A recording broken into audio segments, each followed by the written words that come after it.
Welcome to the Foul Play YouTube channel. Welcome to the Foul Play YouTube channel. Oh, let me shut that down. Welcome, everyone, and thank you so much. I don't recall for that introduction. My name is Dr. Silkman, and I'm from the Foul Play team. I'd like to welcome everyone who's in chat. Thank you so much for your support. And as you know, what we're doing at the moment, we're doing a weekly podcast entitled Reading with the Crew. And at the moment, we're on part 13, which is really, really awesome. And Neville and I and everybody else on the Foul Play team would like to thank all of you guys, first of all, for coming along and listening to our show. And we hope that you have found it really entertaining. It's great to be part of this team. And as you know, what we're doing at the moment, we are reading specific chapters from John Ferak's book, The Wrecking Crew, which we all agree is a really, really good book. It was written in, I believe, in 2018, so many years ago now, but it provides a really good basis for the case, the Stephen Avery, Brendan Dassey case. Especially if you're new to this case, it's really, really good. And what Neville and I have done is we have selected specific chapters based around the filing by Kathleen Zellner. And as you know, if you were here yesterday, it was truly remarkable. And Jack 61 will probably say a few words about it. The open mic, which was looking at the state's response. And I tell you what, it was absolutely mind-blowing going through that document. And it's very interesting that the chapters that we're doing at the moment with Reading with the Crew run parallel with Kathleen Zellner's filing, and the state touched upon many, many things which we'll discuss as we continue this chapter. Well, look, guys, I'd like to welcome everyone who's in chat, and I'd like to welcome the panel. If you like what we do, guys, please subscribe. Give us a thumbs up if you enjoy our podcast. Guys, we do this for you. And all of us want to thank our supporters, people that support our channel, our members, our super mods, our mods. We thank you very much. There's a lot of people that you don't see here in our podcast, but they work just as hard, if not harder, behind the scenes. Right, Jack 61? Right, absolutely, guys? And their hard work and passion and dedication is what allows this entire show to run smoothly to the best of our ability. Now, look, guys, I want to say again that we are reading chapters from John Ferak's book. These are his thoughts, his thinking. Not all of us agree, but we're presenting these chapters to you guys for you to come up with your own ideas, your own hypotheses, etc., etc. And one final point is that sometimes, due to the nature of the material that we cover, it is possible that some of us can let out a couple of F-bombs, accidentally, of course. And if you're very, very sensitive to that, please stop the podcast, go somewhere else, right? Due to the nature of the material that we cover, sometimes we do get heated, and we're very passionate people here. We mustn't forget that there are two people in prison in a cage, basically locked up for a very long period of time. We believe in their innocence, and sometimes passions can spill over, and so we do apologize if you're sensitive to things like that. Okay, guys, so we have a lot to cover today, but what I'd like to do is to first of all introduce our panel members and get them to say a quick hello, and then we can start the podcast proper. First is Jack 61, and a great job yesterday, Jack 61. yeah, thanks, Doc. You got to give me Joe Biden's phone number. Wasn't Joe? No, this was an anonymous little bird helped us out. So yeah, greetings to the panel and everyone in the live chat. Thanks for listening in. It was a great convo. It was a good read. There's so much. We were talking before we started tonight. I'm like you. We can't get off into that because we'll talk about the rest of the podcast. That's not why we're here. But there are some really interesting things that Lisa Comfort put in that document that I shake my head at. No big deal that Bobby may have been pushing that route. Are you kidding me?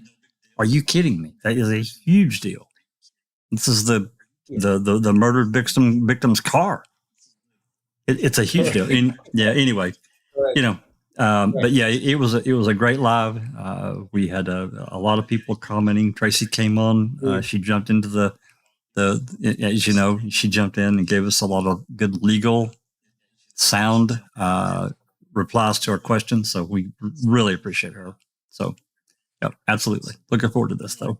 Today's material. Absolutely. Yeah. Fantastic. Thank you so much, Jack61. Next we have Neverly. Neverly, how are you coming along? Hi, Dr. Silkman and everybody on the panel, in the chat as well. All is well in Neverly Hills. Beautiful day. I'm excited to be here. And yes, yesterday was really, really interesting. So Kraft gave us, so what if, they planted the keys? Now we have, so what if Bobby pushed the victim's car? Hey, it's Wisconsin. That's what it is. It's gotta be that. Everywhere else, that would just sound a little bit cray-cray. So, Neverly. She said that Stephen took that 22 and shot Teresa in the head twice. That was never said at trial. I know. Correct. Thank you so much, Neverly. And next we have Alice. Alice, how are you coming along? I'm doing good, Doc. Thanks. Hello to everyone on panel. Hi to everyone in chat. It's fantastic seeing you all again. You are getting spoiled this week with a few open mics and now reading with Uncle Ken with the foul play team. So all is good. Fantastic. Thank you so much, Alice. And finally, for the time being, we have I Don't Recall. How are you coming along? I'm doing okay. I want to say hi to everybody and welcome to Reading with the Crew. Fantastic. Thank you so much. And guys, I tell you what, we have a lot of people in chat already, which is awesome. And who have we got at the moment? We've got Dark Side of the Moon. Welcome. We've got Gloria. We've got Colette. We've got Case 10. We've got West Virginia. Who else we got? We've got Maz. Welcome, Maz. Good to see you here. We've got Jaznaz Gaming. Hi, Jaznaz. We've got Katie. Katie did it. We've got Pete Moss. We've got JD. Who else we got? We've got TJ. TJ. Beautiful. We've got Shane and Behind the Magic. Fantastic. Yep, Behind the Magic. We've got Ronald Cass. Welcome, Ronald. Good to see you here. We've got JJ. We've got Sher. We've got T1. Jack61, we've got to watch out for that guy. He talks a lot. We got to watch out. Yeah, you got to watch out for that JJ. That JJ character. That JJ character. You got to watch him. He's my oldest, and hey, we didn't have a manual, but he was our firstborn. We didn't have a manual, so I'm kidding. He's a great son, great kid. Fantastic. We got TTM Fangirl. If I've missed anybody out, I do apologize. But guys, thank you so much for joining us. We do this for you guys. Thank you. And Yeah. Awesome. And as we've said before in the past, if you have a question, please put your questions down in chat. Alice and others will check the chat and we'll try and read out your question. But just one thing, one proviso, please. If any family member, Avery, Dassey family member comes on, please show your respect, okay? Don't hammer them with 1,000,001 questions. We're actually blessed that they come onto our channel to watch, to listen, to participate. It's not a very easy situation for any family member, and we're actually blessed that they actually come on our channel and interact, which is great. So guys, unless anyone has got any quick comment, what we'll do, guys, we'll actually start the podcast proper. Guys, has anyone got any comments? I have a brief one. Yeah, I have a brief one, and it goes directly to what you were talking about. We talked about it a little bit yesterday, this proviso about people getting, ramped up and letting it fly, so to speak. People get angry. People are angry about some of the actions, and this goes back years now, and that anger has still not abated. It's going to happen. We want people to stay, but if they're that offended by this is an adult channel. We don't advertise not a single video of ours is it's all marked not safe for kids. Every single one of them. Yes. So, and we try not to use harsh language excessively, but sometimes we can't help it. And guys, just one other thing. If you have a theory, don't discuss it in chat. Come on Discord and discuss it there, where we can devote the time that it requires to go over a particular theory, whether it's 2 RAVs, etc., etc. Don't divert from what we're talking about. Come to Discord, join our Discord channel. Trust me, you will have plenty of opportunity to discuss your theories, right? And we're not going to poo-poo anybody's theories. Not all of us in this team agrees with everything, right, guys? We've got our own theories, our own hypothesis, right? We honestly are here to find the truth, no matter where the chips may fall, right? Yeah, right, guys? Yes, and we're here to focus on the topic and not on the sidetracked or the occasional F-bomb or whatever, which we reserve the right to do. Yeah. We will, I promise you, we will have shows, maybe possibly open mics, where we'll just get questions from the chat and discuss liberally, right? But we have a lot to cover today, guys. So what we'll do, we'll start the podcast proper.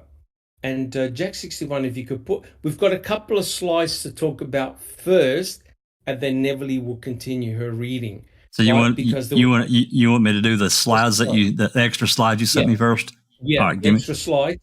The first one is called S1. We got a lot of very interesting questions from chat last week, some really good stuff. So what I wanted to do is to clarify some of the material that we had discussed last week. And this is really, really highly relevant. So I put together a couple of slides, did a little bit of research with Neverly, and we've got this together, and hopefully it'll be able to help you essentially decode what we were talking about. So we'll just wait for Jack61. There it is. Now, thank you so much, Jack61. Now, if you remember this, if you can recall this, this DCI report, this is a very important DCI report. And this is when Kim Sowinski and Deborah Strauss went to Crivitz on November the 6th. This is one day after the RAV had been found. And they went to Crivitz and they had a search warrant to seize Stephen Avery's Grand Am, Pontiac Grand Am. So they went to Crivitz and they found that Brian Dassey and Brendan Dassey were driving in Stephen's Pontiac Grand Am. They stopped them, they seized the car, and then they interviewed both Brian and Brendan, right? That fateful day in Crivitz. Well, what is very interesting is that this particular DCI report, neither Bates nor Strang nor Buting were aware of this report, right, guys? Because from the reading with the crew from last week, Conrad Bates said, I had no idea about this DCI report. And I think everyone on panel will agree, this DCI report is actually quite crucial because it says that Brian stated to Sowinski and Strauss, and they wrote it down in a report, hey, you need to talk to my brother Bobby, because he said Stephen couldn't have killed her because I saw her leave, right? And remember, Stephen Avery has been saying from the get-go, I paid Teresa Hallbach and I saw her leave the property and do a left-hand turn on 147. And now Brian, who's got no skin in the game, told two investigators who wrote it down, hey, I think you need to talk to my brother Bobby. He's got some very important information for you guys. Now, guys on the panel, will you all agree there's no way that Brian Dassey on November the 6th is going to make this up? Guys on the panel and in chat, do you agree? Would Brian Dassey make something like this up? No. No. There's no reason for him to say something specific like that. That's right. No. And I don't know if you noticed, guys, but Andy B's pointed it out as well, and I was just reading it myself. See if you notice, it says Dassey, Brendan R, says person, male, and then race, unknown. Well, what? Yeah. What? Yeah. Unfortunately, you're going to find a lot of mistakes and errors in these DCI reports, right, Jack 61? It's unfortunately that is the case. There are many mistakes in these reports scattered throughout the DCI, CASO, MTSO. They're everywhere. Typo. Even in the trial transcripts, some of the words we ran across. Remember, Neverly? Some of the words we ran across is like, what is that word? Yeah. So correct. It's just bloody stupid, though. The rest of them they've put down as white. But when it comes to Brendan, they've put unknown. He was a white male child, for crying out loud. What's so hard to put in white? Correct. But I just want to echo what Sher said. This is very important. Sher said everyone's first interviews need looking into. And I think everyone on the panel will agree. The best recollections that you're going to have of the events is your very first interview, because you're not going to be biased, you're not going to hear other information later on, and you're not going to have attorneys potentially trying to change your mind. Right, guys? Right, Jack 61? Correct. Yeah, I tend to agree with that wholeheartedly, except when there was already a plan in place. Correct. Basically, to conspire, some people have conspired, but yeah, I tend to think that's absolutely correct. Correct. Now, Brian Dassey, he has no skin in this game. Now, remember, at this stage on November the 6th, Stephen Avery hasn't been charged and arrested for anything. Brendan Dassey's not even into the equation. The crime lab doesn't know whose blood is in the RAV4. Yet, very early on, Brian is saying, hey, you need to talk to my brother, Bobby. So this is amazing, because Bates, Strang, and Buting were unaware of this DCI report. So if we go to the second slide, Jack 61, if we go to the second slide. Give me just 1 second. No problems. And by the way, guys, we have that DCI report in our library, in our extensive library, and it's definitely worth checking out, right? So there's a lot of gold nuggets in that library. It's just a matter of you doing your research and checking it out.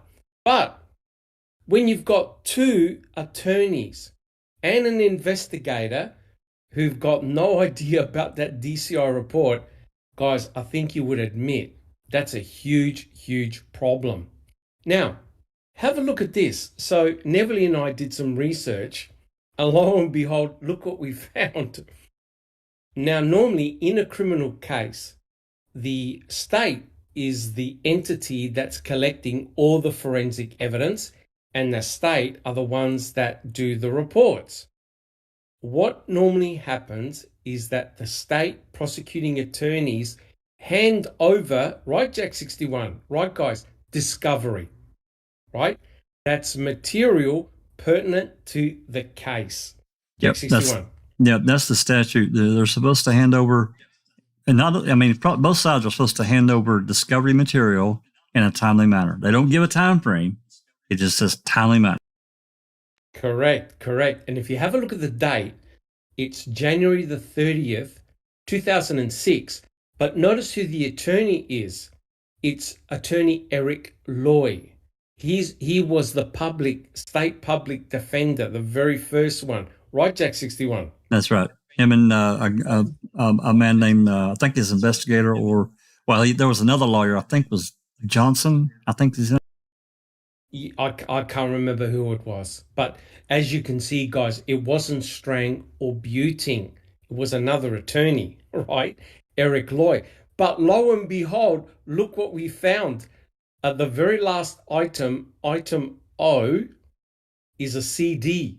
And it says, interview with Brian Dassey, right? And you're thinking to yourself, hey, wait a minute. Did Ken Kratz hand over that DCI report on a CD? No, it couldn't have been.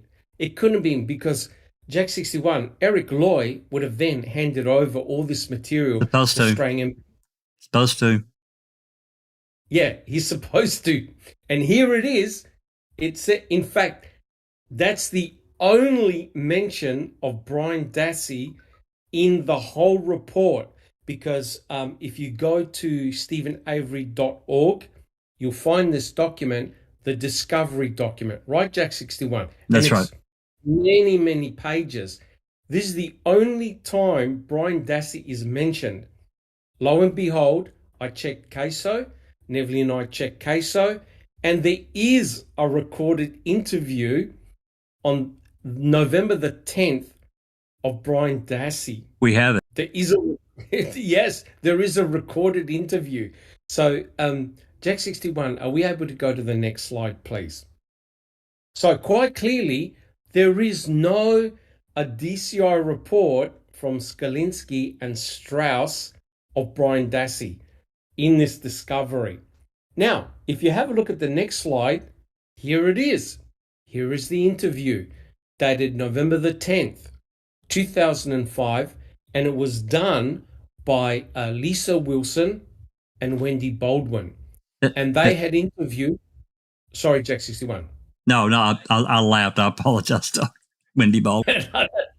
That's correct. And Wendy Baldwin was the new chick. She was absolutely everywhere, guys. Even in aeroplanes, right? She was absolutely everywhere. Anyway, what is interesting is that, yes, they did interview Brian Dassey, but there's one problem, right? It says here, Brian Dassey interviewed. And again, in the same report, have a look at this, Alice. We've got Brendan Dassey as an unknown race. Again, they never fixed that up. Jack 61. Well, I don't. Yeah, that's crazy. I do want to make mention, though. I don't know if you're going to get to it because we really didn't discuss this, but this interview that Lisa Wilson from the DCI and that Wendy Baldwin did, yes, it's a roughly, I think about a 29-minute recording that when I got that records request, a bunch of it's redacted, and it ends with Lisa Wilson saying she's going to flip the tape, and there is no more. We don't. And I actually sent a request to the Department, the DOJ, and I basically got back. They redacted it, and I can't have it. Fucking bullshit. Interesting. Yep, very interesting. Because wouldn't it be interesting if Brian says the same thing that he told Sowinski and Strauss? That's right. Better talk to my brother. Right? You better talk to my brother. And so this was part of discovery. Neville, did you have a comment? No, I'm sorry. All good? So All good. if you go all the way down, the tragedy of this report and what Jack 61 is saying is that there is no mention in this interview that what Brian Dassey had told Sowinski and Strauss on November the 6th regarding Bobby Dassey.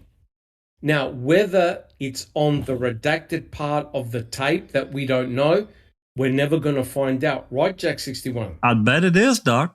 Neverly, everyone. I bet it is, and that's why they redacted it. Right. Now, guys, if that comes to light, would that be an example of quote unquote exculpatory evidence?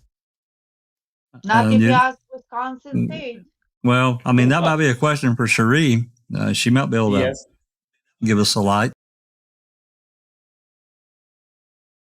Cherie, would that be an example of exculpatory evidence if it's uncovered?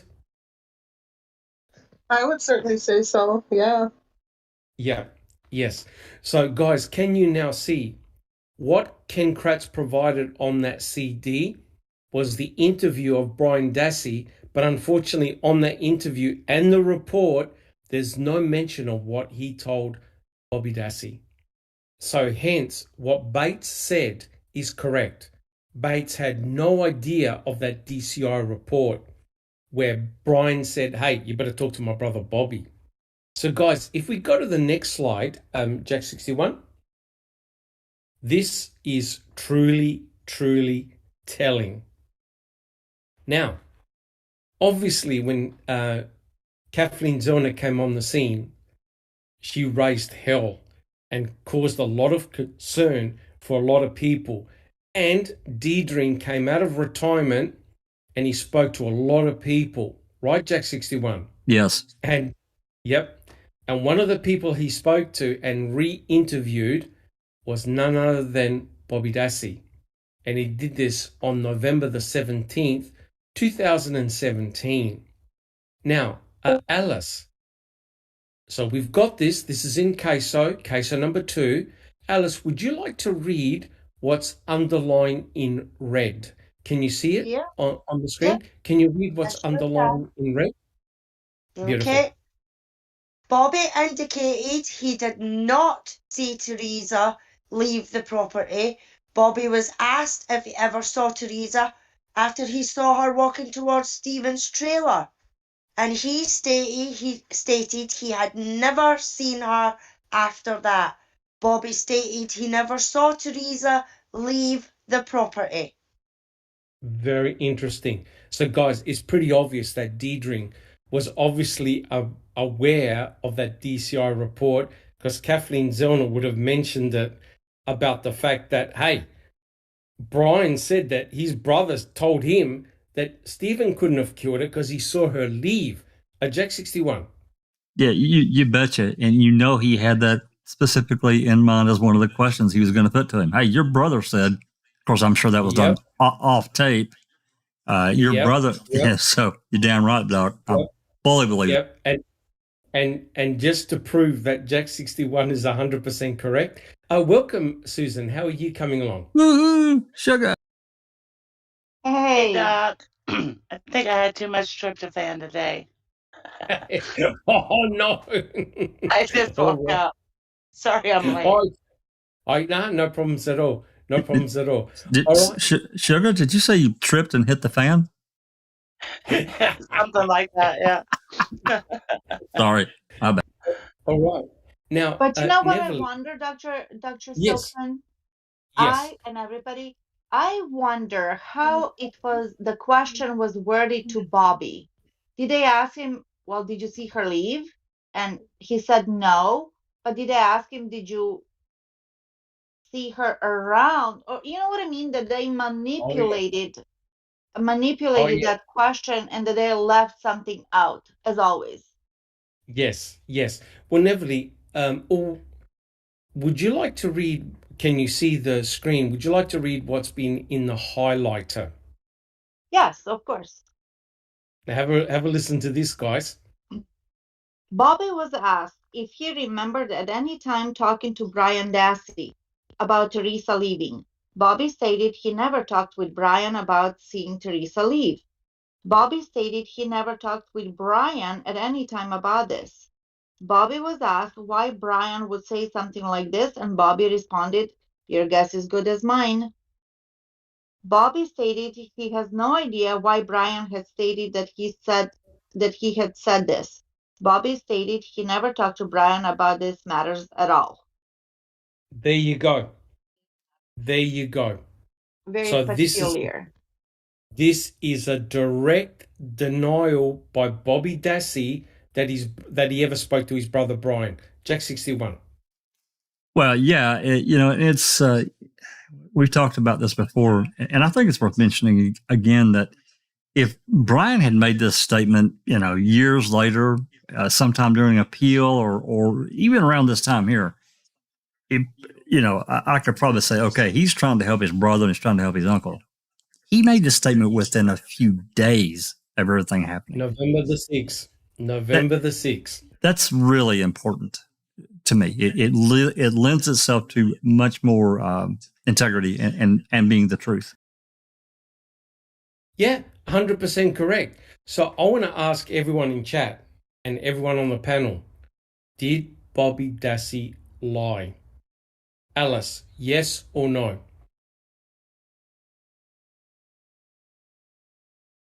Yes, I think he lied. Oh, no, Interesting. sorry. Let me rephrase that. Yes, I think he lied, but I think it was pushed by the cops. Interesting. I don't recall. Do you think Bobby Dassey lied? I do. Interesting. Okay. Susan, do you think Bobby Dassey lied? Yes, I think Bobby lied. And I do think he was, like Alice said, Coerced, manipulated? coerced, manipulated, yeah. Whatever you want to say. Oh. Yes. Yep. Jack 61, what do you believe? Yeah, I think he was compromised between all the different approaches that law enforcement put to him. We've only got a snapshot of just thinking about that November 9th interview. That's only a small snapshot of the interaction. So, yeah, I think he was forced to lie. I do. Very, very interesting. Neverly, thank you, Jack 61. Neverly, what do you think? Do you think Bobby Dassey lied?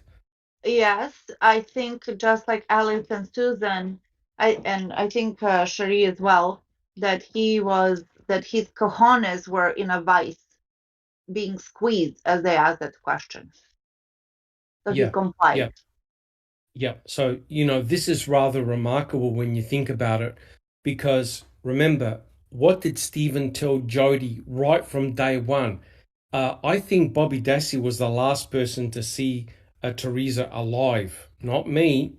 And then Brian, Bobby's own brother, on November the 6th, tells two investigators, I think you better talk to my brother Bobby because he said he saw her leave. Now, guys, I don't know about you, but if Bobby goes, yes, I did see Teresa Hallbark leave, my uncle couldn't have killed her, do you agree that the state would have made Bobby Dassey a co-conspirator? Yes or no? Yes. Alice.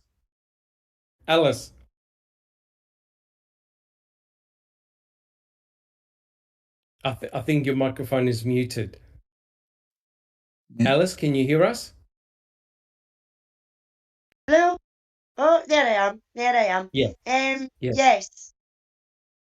Yeah, it very, very... Look, guys, let me go around the panel first. Thank you, Alice. I don't recall. Do you think the state could have made Bobby Dassey a co-conspirator? Yeah, they could have, I think. Okay, thank you. Susan, what about yourself? Yes, I think they would have. I think they would have used the porn searches to help them along. Yep. But yeah, if Bobby would not come off of that, yeah, I think they would have included him. Yes, incredible. Yeah, as a co-conspirator. Okay. Mm-hmm. Thank you, Susan. Jack 61. 100%, absolutely. I'm sure that was the main screw they put into him. Cooperate, or you're gonna be going along on this ride with your uncle. End of story. Yep. 100% agree, Jack 61. Neverly, what do you think? Yes, absolutely. And I think we had the proof is in the pudding, because yesterday, as we were reading the state's reply, they alluded to that as well. My brain is still boiling from yesterday's reading, guys. How much rope they actually gave Bobby Dassey. Remember Jack 61?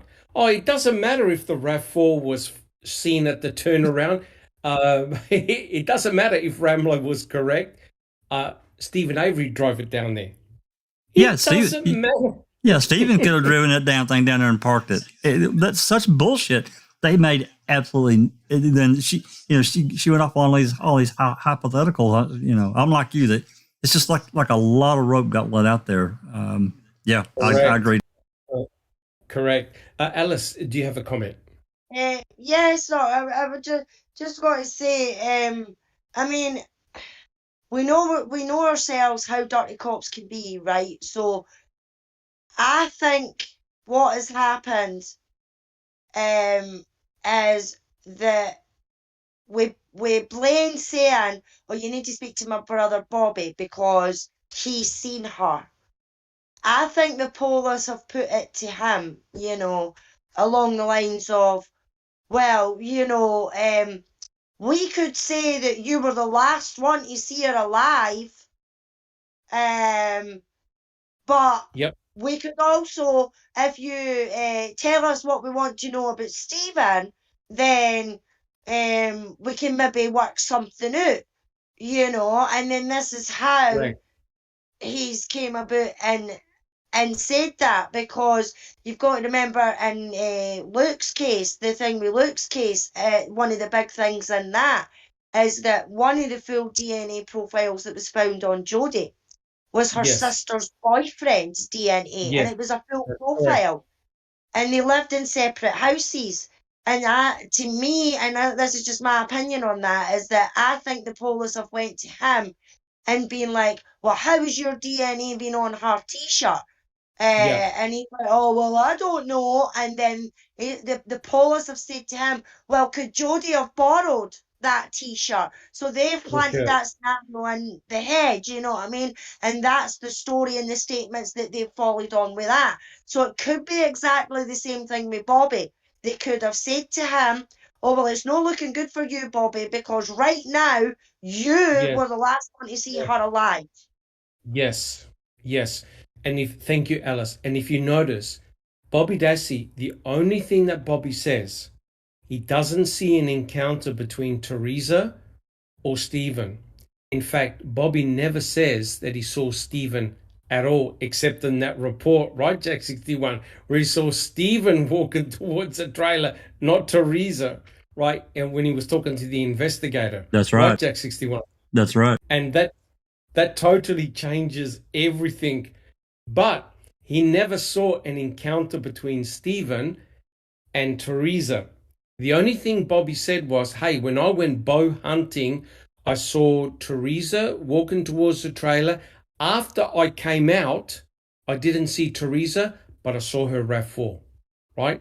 So now it's all left to intent.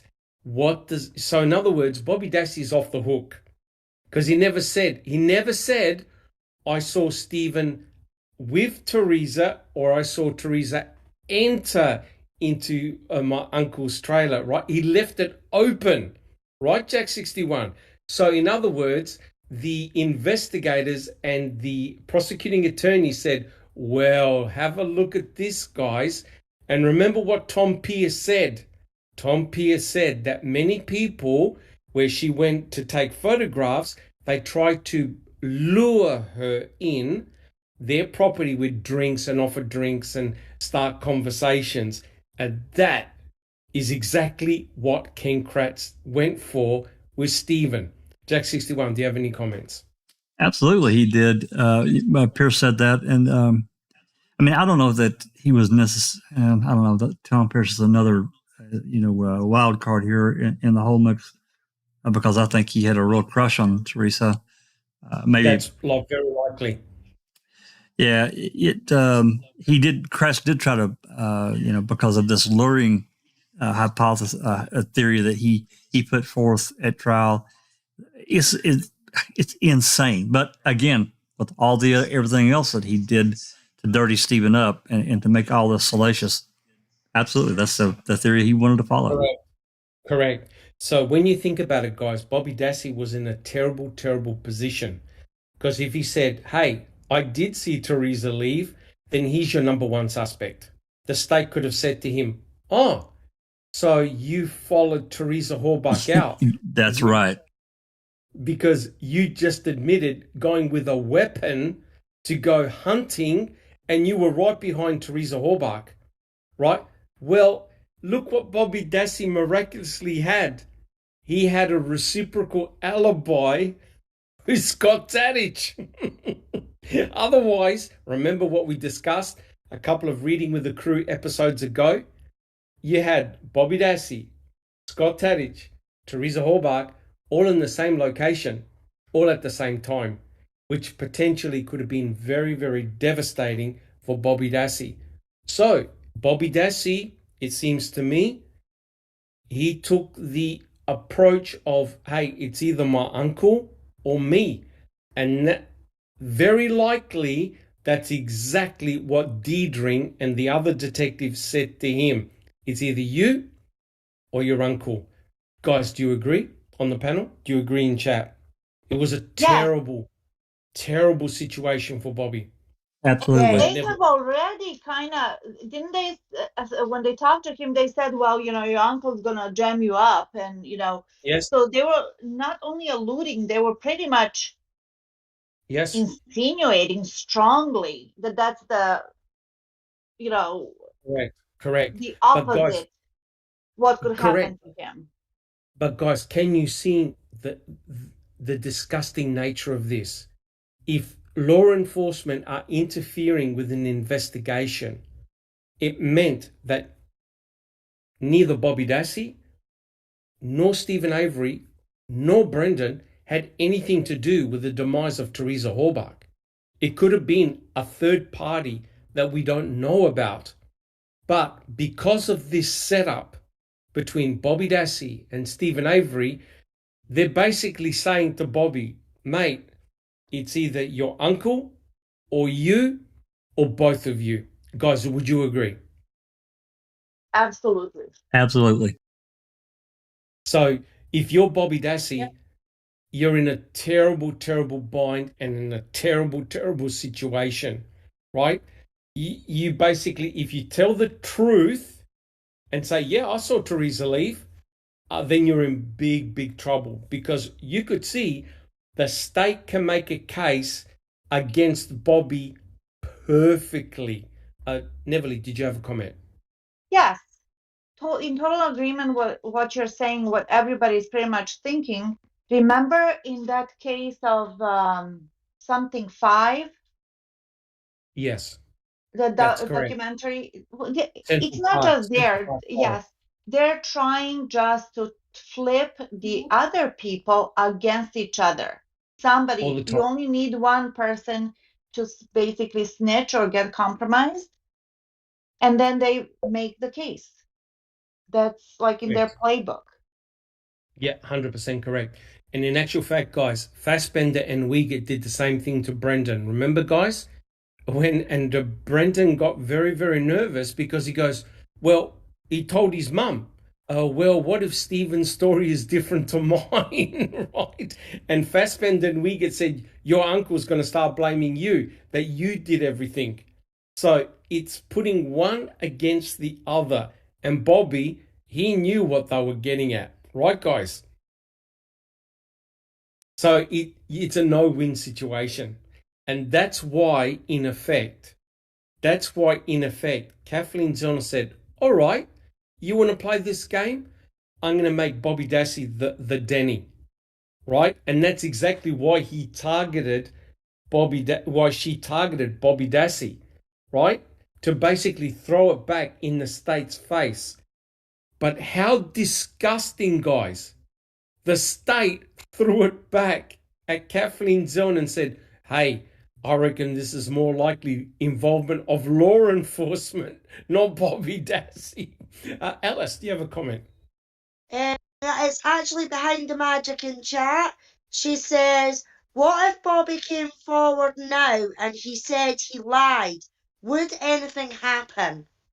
You know what? I don't think they would believe him at all. They will not believe him at all. Because unfortunately now, what Jack 61 and the team read out yesterday, it meant that Blaine Dassey had to have, or very likely, lied in his affidavit and what he said in court. So if Bobby Dassey comes out now and says, hey, I lied, that means he's perjured himself. And is the state going to believe Bobby Dassey now? What do you reckon, guys? Is the state going to believe Bobby Dassey? Alice? No. Because what they'll say is your family pressured you to say you lied, correct?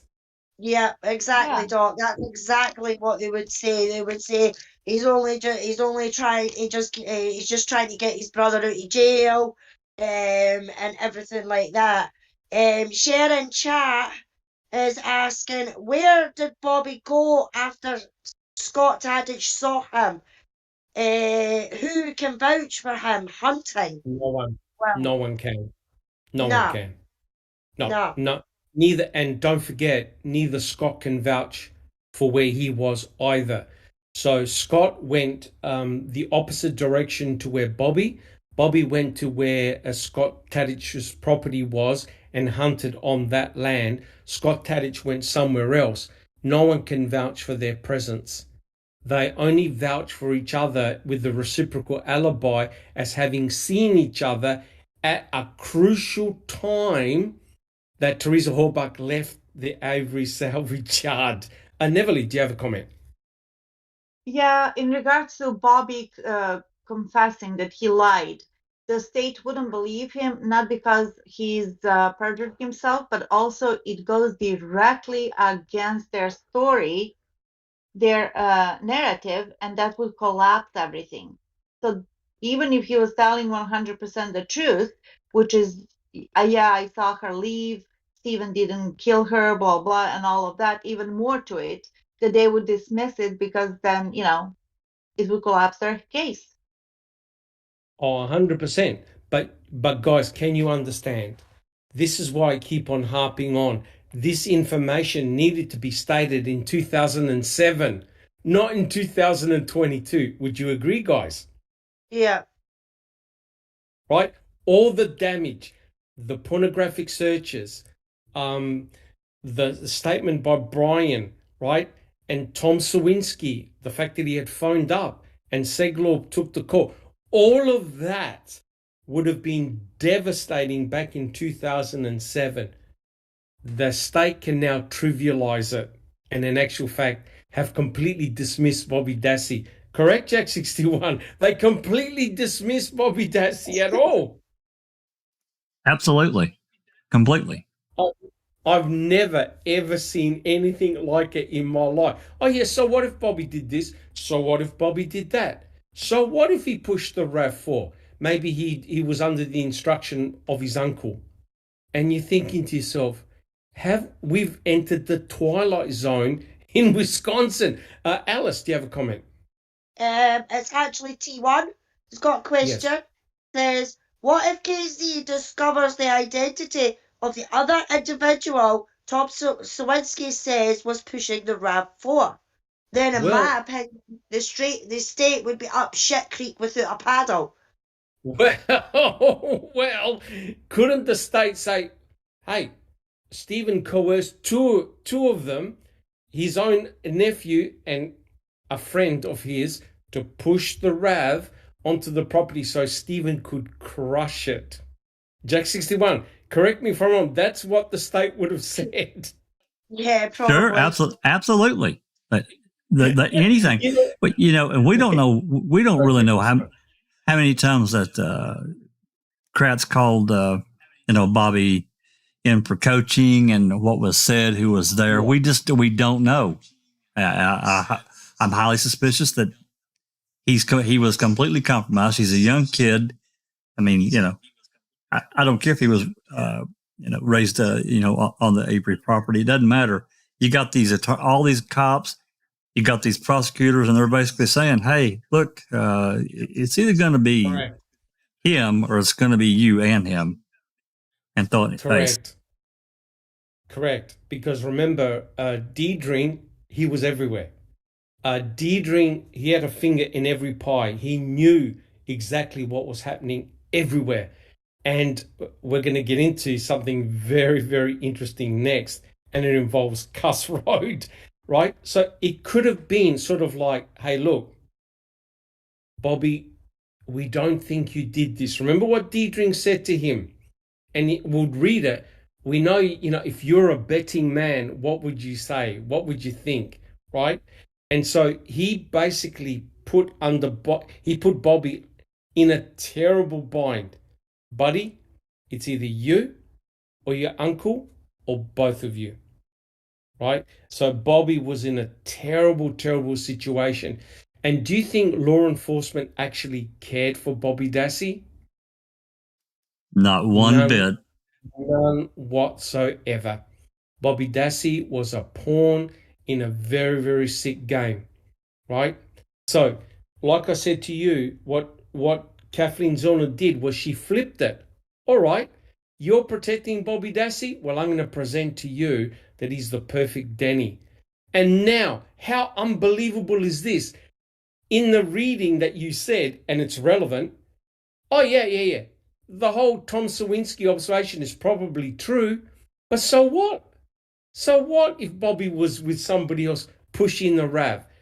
His uncle made him do it so Stephen could crush the RAV. So now they're even saying, even if they find the audio of Sowinski telling Seglob, I saw two guys pushing a vehicle very similar to Teresa Horbach's car on that Saturday morning, they're going to diffuse it and say, oh, yeah, so what? Jack 61, what do you think? Yeah, she said more than once in that, in the reply was, so basically, so what if he was pushing it? That doesn't prove that he killed Teresa Horbach. That's correct. What the fuck? That's correct. Because, guys, and I'll get to you, Susan, in a second, here is the issue. The only person who they have forensic evidence against is Stephen. Not Bobby Dassey, not Santa, not even Brendan Dassey. The only people that the only person who the state has got forensic evidence against is the only person in Wisconsin who had a $36 million lawsuit against the sheriff, Vogel, and the county. Susan. Yeah, I think the problem with that, them just, just saying, so what? That's not what the jury heard. And so, to me, it changes the narrative of what the jury was told. So absolutely, it seems like that would, he would need a new trial. Yeah, but the state's argument was, no matter what Kathleen Zellner presented, the state argued, it's not going to change the mind of a jury. It's not going to sway a jury, right? And we're all looking at this saying, you got to be kidding, right? But the state are arguing that it would not have changed the outcome of a trial had Stephen got a new trial in front of a judge and a jury. It wouldn't change the outcome. Susan. Well, I'm with T1. He said this is exactly why a hearing is needed. I 100% agree with everyone. Jack 61. Yeah, I think that, I'm thinking about the first trial, 2007. Can you imagine if this information had been presented at trial? And, absolutely, it would have exploded it because they were already 7-3-2, whatever the first vote, initial vote was. Yep. Come on. They can't be serious. Jack 61, it wouldn't have been 7-3-2. It would have been 11-0. That's right. Stephen would have walked. Or 12-0, whatever it is. Stephen would have walked. They would have said, there's so much reasonable doubt here that we haven't gotten to the bottom of this and we haven't gotten to the bottom of the truth, right? Because if you take all that out, look at this. We've just shown that Stephen's defense team didn't have the statement by Brian Dassey. That's right. And did Mr. Kratz call Brian Dassey to the stand? No. He didn't get that. He wasn't called, as far as I'm aware. Brian Dassey wasn't called to the stand. Yeah, it was Blaine, wasn't it? Yeah, it was Blaine. It wasn't Blaine. That's right. That's exactly right. He was correct. And that was a shit show. One of the other ones were up there. I think maybe it was Brian. No, Blaine was called up. If someone's got the transcripts handy, I don't think Brian actually made the statement that Ken Kratz didn't call him up. I have to Brian, look. Blaine, Bobby, and who's the other one? Brad. There's Brad. Brad. No, not Brad. The other Dassey. Well, that's all of them. That's all of them besides Brendan. Yeah.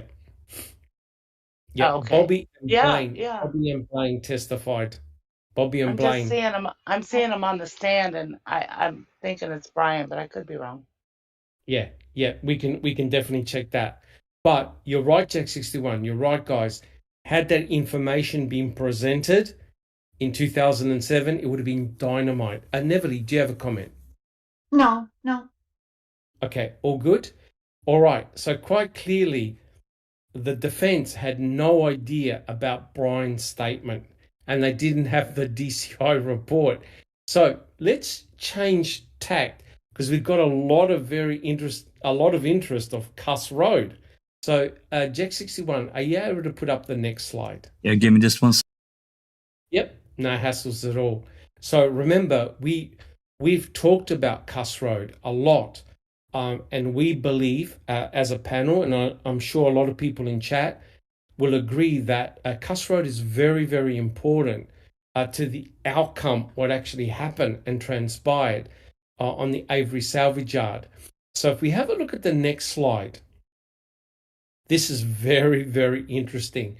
This is a Calumet County Sheriff's Department log sheet, time log sheet. And notice the date, November the 7th, right? So this is the team that was at Cuss Road and around the Avery property. And if you have a look what's written on the sheet, it's the A team. Now, the A team is the team that comprised of Seglaub, Siders, and Bushman, and a whole lot of other officers. But if you notice, Seglaub, Siders, and Bushman are all MTSO, right? Now, they were not meant to be anywhere. They're not meant to be part of the investigation because of the conflict of interest.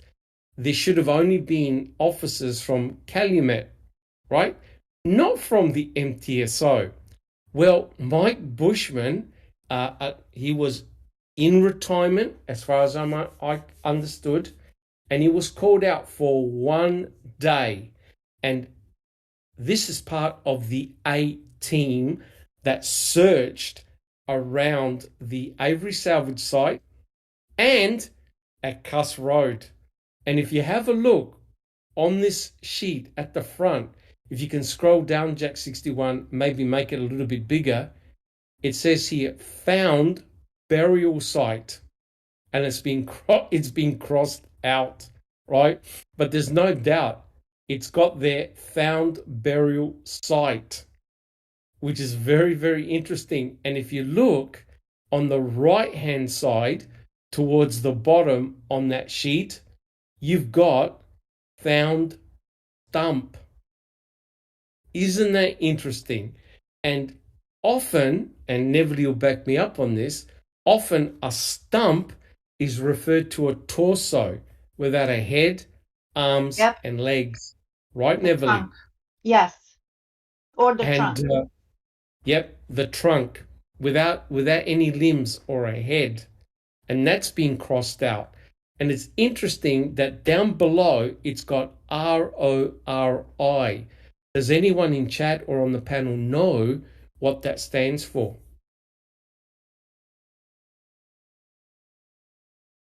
Anybody? No. Well, we Rule really out, need we rule really in? need we really need Saprikov here. Go ahead, Sue. I've heard it before, and God, I can't remember. Is it rule out, rule in? Yes, yeah, I think that's what I heard before. Yeah. Wow. That's what I've seen on the internet. Law enforcement and other agencies. RORI is rule out, rule in. In other words, is it pertinent to this investigation? Right, Jack 61? Right? Alice? Yeah, that's crazy, man. T1 and chat says, found burial site of Stump. R.I.P. Stump. Correct. This is, look, Kathleen Zellner said that the police officers leave cryptic clues, right? Now, how can you have a sheet like this that says found burial site, they cross it out, found stump, they cross it out, then RORI, and then TCO. Does anyone know what the TCO stands for?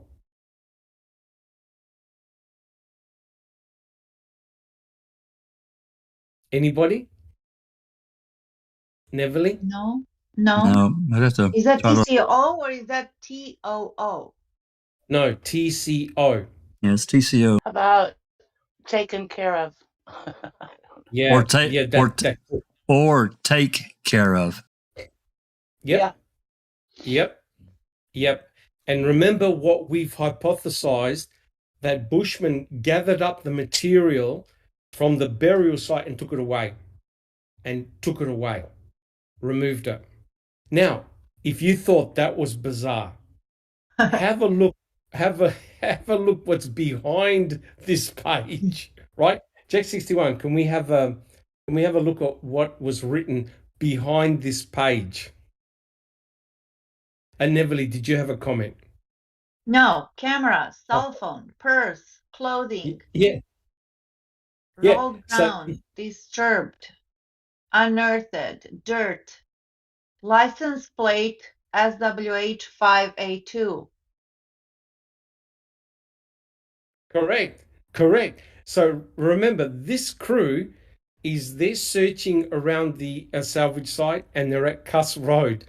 Written behind that piece of paper, and you can see the date. It's the same piece of paper, and I checked the folds on the bottom. It's written behind the same piece of paper.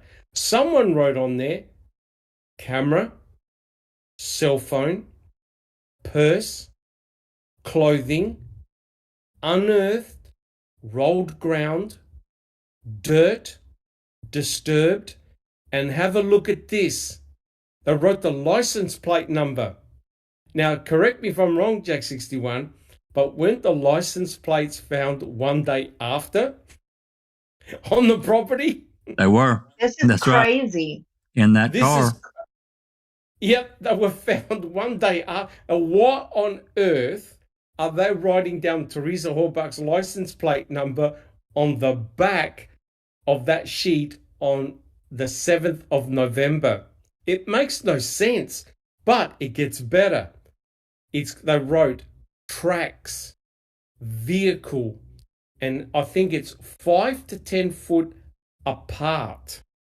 So it's pretty obvious that, from what I interpret of this, someone drove in and drove out. Guys, is that the way you see it? If there are tracks near this burial site, it means that some vehicle drove up to the burial site, correct? Or am I imagining things, Alice? No, Doc, no, that's exactly what it says to me. If you're seeing vehicle tracks of any kind, whether it be a car, a tractor, or whatever, anywhere near that site, then somebody's been there with a motor. You know what I mean? It's no hard to put two and two together with that one. It really isn't. And to make matters worse, Susan. I just want to say 5 to 10 foot. That's a big variance. It looks apart, so there could have been multiple tracks. Yeah, it could have been multiple tracks, but to Uh, me that looked yeah. like 5 to 10 foot apart. They didn't Yes. measure the actual distance. They sort of guesstimated what it was. But look at what they've reported. And correct me if I'm wrong, guys, but wasn't all this material found later on on the Avery salvage site? Yes. And to make Absolutely. matters worse, Jack 61, what did you say about the bones at the clandestine burial site written by Fallon and Kratz? That's right. I pulled that up actually last night during when we were having our conversation after we read the document. Correct me if I'm wrong, guys, but these guys have just said what they found at Cuss Road at the burial site. The only thing that they didn't put down were the bones, except if you flip the page, what did it say? Stump. Lord knows what else they found there. Jack 61. Oh, I completely agree. I think they found a bonanza there, a bevy of stuff, and they're like, "Hey, we really can't have this shit over here. This needs to be moved," and that's exactly what they did. That's what I believe. Yep. I can't prove it, but all that shit showed up the next day on the 8th, Doc. Correct. But if you're hypothesizing, we believe that Cuss Road is a very important place, a report like this tends to it tends to support your hypothesis, does it not? Yes. Yes, and Dr. Silkman and everybody, Yes, Neville. doesn't this sound totally logical and reasonable to find at the murder place? You have Yes. clothing and camera and cell phone Yes. and license plate, and we have vehicle tracks and disturbed Yes. earth. And then Yeah. after this day, you find all of this but scattered. Correct. 100% correct. Scattered. And yep. And what's remarkable, guys, is that the dog tracks, the dog hits, back this up, right? So why would any sniffer dog, why would a scent dog go bananas around this site? And why did Pagel prevent the scent dog from going and crossing the line? Even if the dog was on a leash, right? Pagel prevented the scent dog going to where that burial site was. Now, if it was only a peat moss bag, you couldn't give a stuff. But clearly, you don't want the scent dog potentially contaminating or polluting the site, correct? That's Yeah, right. the theory is that they found all of this, so why would they need a dog? It's okay, you know what I mean? And then they didn't want the dog to mess up the earth that's already messed up. Yeah, but the thing is though, Neville and everyone, you don't want the dog handler to say, yes, my scent dog went bananas at the burial site, correct? You don't want that written in a report. Susan. Oh, I just, think it's really interesting that, and I'm pretty sure this is Bushman's handwriting, this kind of different kind of Weird. handwriting. Yeah. Yes, it does. And sorry, that's I don't know if I'm jumping ahead of you, but the cell phone in the burn barrel, that was obviously at Cuss Road. Siders is at Cuss Road, right? Yeah, yes, but guys, if you thought this was crazy, you wait till you see the next bit. So it all points to the fact that all this material was found at Cuss, not on the Avery property. It was moved to the Avery property, but it gets even better, right? And remember, Jack 61. Remember, guys, what did Fassbender and Wiegert tell Stephen Avery on November the 9th?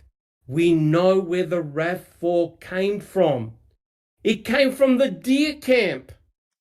And it's funny that they would even make that statement because according to what Daddy Kratz said, it never left the property. So what the fuck? That's correct. That's correct. Now remember, the state's position is that Teresa, her belongings, her RAV4 never left the Avery salvage yard. So we've got a dispute in what Stephen and Bobby said. Stephen said, I saw her leave. Brian told the investigators, you better talk to my brother, because my brother said, I saw her leave. She left. Stephen couldn't have killed her, and now you've got a report, likely written by Bushman, who has noted down all these things. Now, wait a minute. Correct me if I'm wrong, but Bushman wasn't on the salvage yard. He was at Cuss Road, correct? That's right. Cuss Road Quarry area. That's exactly right. Part of Search Team A. Correct. Now, if you think that's bad, have a look at this. Oh, wait a second. Who was hunting at the deer camp? Well, apparently it was Redon's friends and buddies that were hunting at the deer camp. I think Bobby Dassey went somewhere. Scott Tadich went somewhere else to hunt, right, on October the 31st. Does anyone know precisely where Scott Tadich went to hunt? I'm not 100% sure which area it was, but it was a different hunting ground. Jack 61. Yeah, I'm trying to remember because they passed each other going the opposite directions according to their story. Bobby ends up behind Scott's trailer, and God, I can't remember where Tadich said he went. Yes, but Scott Tadich was on 147. Correct. The same highway, 147. Now, if you think that was crazy, have a look at this. So note the time, 12:06. I'll read it out. Siders found remains of cell phone under a tire rim burned in a barrel, right? So if we have a look at the next page, this is very interesting. If we have a look at the next page. So this diagram is obviously a computer cartoon, and it shows where Stephen Avery's burn barrel was. It was right at the front of his property, and it was in close proximity to the van that Teresa Horbach had photographed. Now, according to Siders and according to the state, in that burn barrel was Teresa Horbach's cell phone, digital camera, I think remnants of a PDA. There were other electronics inside that burn barrel. Right, guys? Do you remember Jack 61? I think it was her telephone, her camera. Yep. Not I do the remember. Hasselblad camera, just a plain digital camera and a PDA, I think, because the FBI looked at those components and said, yep, it's her cell phone, Motorola, it's her digital camera, and I think it was the PDA as well. Right, guys? Yep. And remember the other day we were, I pulled up those photos. I think it was Pete Moss that sent them to me. Remember? And it showed that burn barrel. They were all around it. And it was showed that exact this animation is. I don't know why they just didn't use the damn photos, but yes, there are photographs. Trooper Reese actually photographed the burn barrel as well. There's a whole group of photographs that we have in our library of the burn barrel, but the quality is not very, very good at all. So if you have a look at the next slide, here's the burn barrel, right? This is Stephen Avery's burn barrel, but note there's a tire rim. Now, if Siders said he pulled the tire rim out and he saw the burnt electronics, guys, if you take out a tire rim, what's the implication of taking that tire rim? What were they implying Stephen did? At Jack 61. Oh, well, that he hit it. He set it on fire and he put that tire rim on top of it to hide it. I mean, that's what the implication I get. Correct. Anybody else? What was the question? Neverly? The question is, if you pull out a tire rim that's obviously been burnt because you can see the wires, what is the state trying to imply?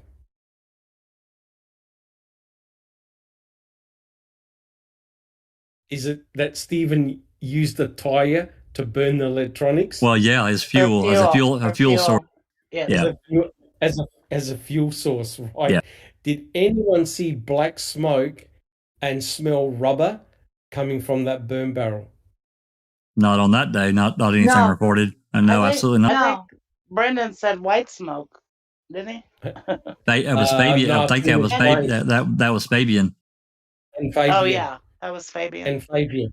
Yet Fabian never smelled a burning body right next to him near the burn Yeah, and pit. Barbara had a problem with when Stephen would burn tires because of all that soot and like black crap would be all over her windows, and she had a problem with that. So she would have at least remembered that if nobody could remember. Well, wait a second. They did remember the fire that kept growing. Correct. And to make matters worse, guys, listen to this. Fassbender and Wiegert, they spoke to Brendan about that burning barrel. Correct, Jack 61. And they said to him, what did you do, Brendan? And Brendan said, now wait for it. When I was walking home, I went to the burn barrel, this one here, and I looked inside. And they said, why did you go to the burn barrel? Because it was full. Now, are you trying to tell me a 16-year-old kid is going to give us stuff about a burn barrel that Stephen normally uses to burn rubbish, that he made a beeline directly to that burn barrel to have a look inside the burn barrel? Does anyone believe Brendan Dassey? No. Pete Moss has a question. No. Yes. Pete Moss says, if that rim had a tire on it, would it fit in the barrel? That I'm not 100% sure. I do not know. But you see, it's guys, can you see it's an association? They could have gotten that tire rim from the burn pit and put it in, right? You just see the photograph. You don't know what is the origin of that tire rim. And right? after the fact, absolutely. It didn't mean shit. Didn't mean a damn thing. Yeah, and for God's sake, why did Siders tamper with the evidence by moving out the tire rim? Well, that's their specialty, Doc. They do it all the time. That's their specialty. But don't worry, it gets even better. So they said to Brendan, they said, what did you see? I saw all rubbish bags. And they said to him, where were the cell phone and the other camera? I was underneath all the rubbish bags. And Wiegert and Fassbender must have thought, huh? How did you see that? I just saw all the stuff underneath the rubbish bags, right? Which is complete bollock, Alice. Come on. Can that be true? Are you able going to see, you've got rubbish bags full of rubbish. Are you going to see right underneath those rubbish bags that there's a camera, a cell phone, and other electronic equipment? Are you going to see it underneath all those bags? Are you fuck? No chance. No, you would have to put your horn in and move the bags to see that stuff under there. There's no fucking way that you just going over and have a look in with a pile of bags on top of it that you're going to see a cell phone and camera and everything like that under there. That I don't believe for a minute. Now, if you're Stephen Avery, don't you want to hide these items? What the hell? Do you want to just expose this? And this is the common theme. Nothing is hidden. It's all out in the open, right? And then Blaine says, I saw Stephen walk with some plastic bags, and then he denied it. Remember Jack 61? Then he goes, yeah, I lied. Yeah. So no one could tell the truth. No one could tell the truth. Yeah. I think it's Colette. I pinned her question. She wanted to know what was to the left of the burn barrel. And it looks like that's some kind of block. Yes. So normally what happens, guys, is that they place a burn barrel on top of cinder blocks, and the purpose of that is for air. And if there's any fine soot, it falls through the barrel. So it's to provide oxygen. And also, remember, it rains, it snows, so it's easier to move the barrel if it's on a support. So it's not stuck in the mud or ice. Stuck in the mud, correct. Yeah, correct. And Doc, aren't those generally, what do you call it, an insulated type block? Something they're specifically made to withstand high heat. They withstand heat. Yes, correct. It's like a cinder block. You can make barbecues out of them. They're very, very heat resistant. And if you notice on the burn barrel, there are holes. They look like bullet holes. And that's to allow oxygen in, air, because when you put something in a burn barrel, the more oxygen you can supply, the hotter it gets. And I think there was a story in which Jody was firing the .22 from the garage and hitting the burn barrel. Did you hear that story, Jack 61? Sure, absolutely. Yep. Yeah. Alice, do you have a comment? No, it's Behind the Magic in chat. She says, so where was Teresa's RAV while the fire was getting started and the hours it took for a body to burn down? Yeah. Well, that is the question. Yeah, Jack, exactly. Correct. Because remember, Bobby Dassey said, when I came home from hunting, I didn't see a RAV4. So that either means they somehow took it to the pit or they hid it in Stephen's garage. But the problem with that is that in Stephen's garage, there was a Suzuki and there was a snowmobile. So where the hell, and a lot of junk in Stephen's garage, where the hell did they put Teresa's a RAV4? Jack 61. Well, I mean, to me, they couldn't have. There was no way. There's too much shit in Stephen's garage. Correct. The Dassey garage was apparently had stuff in it. At that, I don't know about October 31st, but even beyond that, if we expand that circle, I mean, to me, the only place you could probably have hidden it from view would have been somewhere in the deer camp area off that trail, because it's canopy covered with trees. Yes, correct. And there's you take a huge risk if you're moving a RAV4 around during the daylight hours. Oh my God, especially when you got your two brothers out there and any member of the public, right? That's right. Correct. That's exactly right. That's exactly right. Yeah, correct. There's a comment in the chat from Pete Moss. He says, I believe this was not actually Stephen's barrel. Barrel number 1 was Stephen's. Check footage in ma'am. Yeah, look. Do we know what number this is? I don't trust any of the numbers. I don't trust anything to state. Yeah, because they played musical burn barrels. They played musical burn barrels, and to my horror, Jack 61, guys, you back me up. What the state did, there are photographs showing the burn barrel, the contents emptied in tarps, and the tarp put back in the burn barrel. Yeah, Jack 61. Absolutely. Yeah, I've got them somewhere, but that's exactly right. We don't have a clue what they did. Not a clue. We got no idea. So the burn barrel might be the same, but the contents have been switched. Right? But the burn barrels are a disaster. We talked about this the other day. They are a disaster if you try to follow the chain of custody. I can't do it. Correct. So if we have a look at the next picture, believe me, this is all this stuff is relevant to our discussion today. So if we have a look, this is what was on the bottom of Stephen's burn barrel, right? So you've got a black goo crust. It's obviously been burnt down all the way down to the bottom. So we're talking about a pretty serious fire here, right?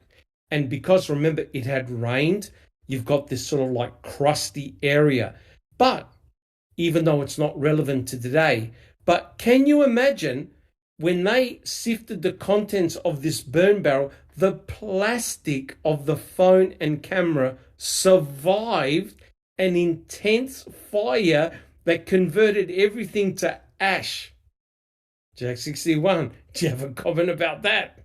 Well, this is the shooting inside of a burn barrel. We don't have a fucking clue where it's at. And they can say it's that barrel that's out in front of Stephen's property, but that doesn't mean, it means nothing to me, because it's not, there's no beginning identifier, if you know what I'm saying. Because all these burn barrels, they look, they're not exactly the same, but they kind of are. Correct. But if you're doing switcheroo with the contents, you can come up with any shell game story you want. That's right. Right? And all you do is once you've swapped everything, then you take photographs, right? But here is where it gets real hairy. Have a look at the next picture, guys. Susan, so this is a report by Wendy Baldwin. Look at the date, the 7th of November, right? Susan, would you like to read what's out in that's been highlighted? Sure, Doc. At approximately 1:15, I was requested to stand by the garage burn barrel at Stephen Avery's house until evidence technicians arrived on scene. I did stand by with this until approximately 15:39 hours, when the barrel was recovered by Calumet County Sheriff's Department, Ken Matuzak. Now, think about this. Remember what we saw in that report? Siders wrote at 12, or it was written at 12:06. They found the burn barrel with the burnt electronics. Correct me if I'm right, Jackson? That's right. That's right. Yeah. I can flip back to it if you'd like. At 12:06, Wendy Baldwin said she was requested to stand at that burn barrel. So Wendy Baldwin never said, "Oh, I saw burnt electronics," nothing. She was requested to stand at that burn barrel for 2 hours and 24 minutes.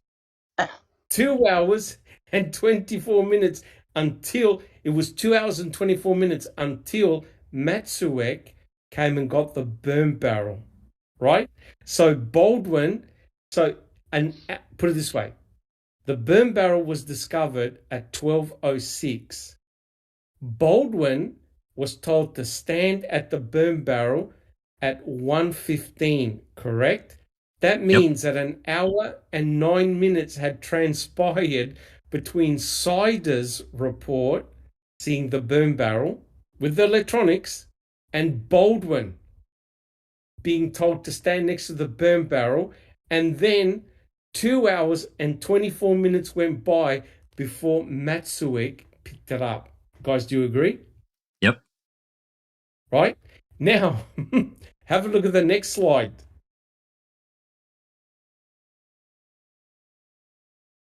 Alice, would you like to read this one? This is in Stephen Avery's trial.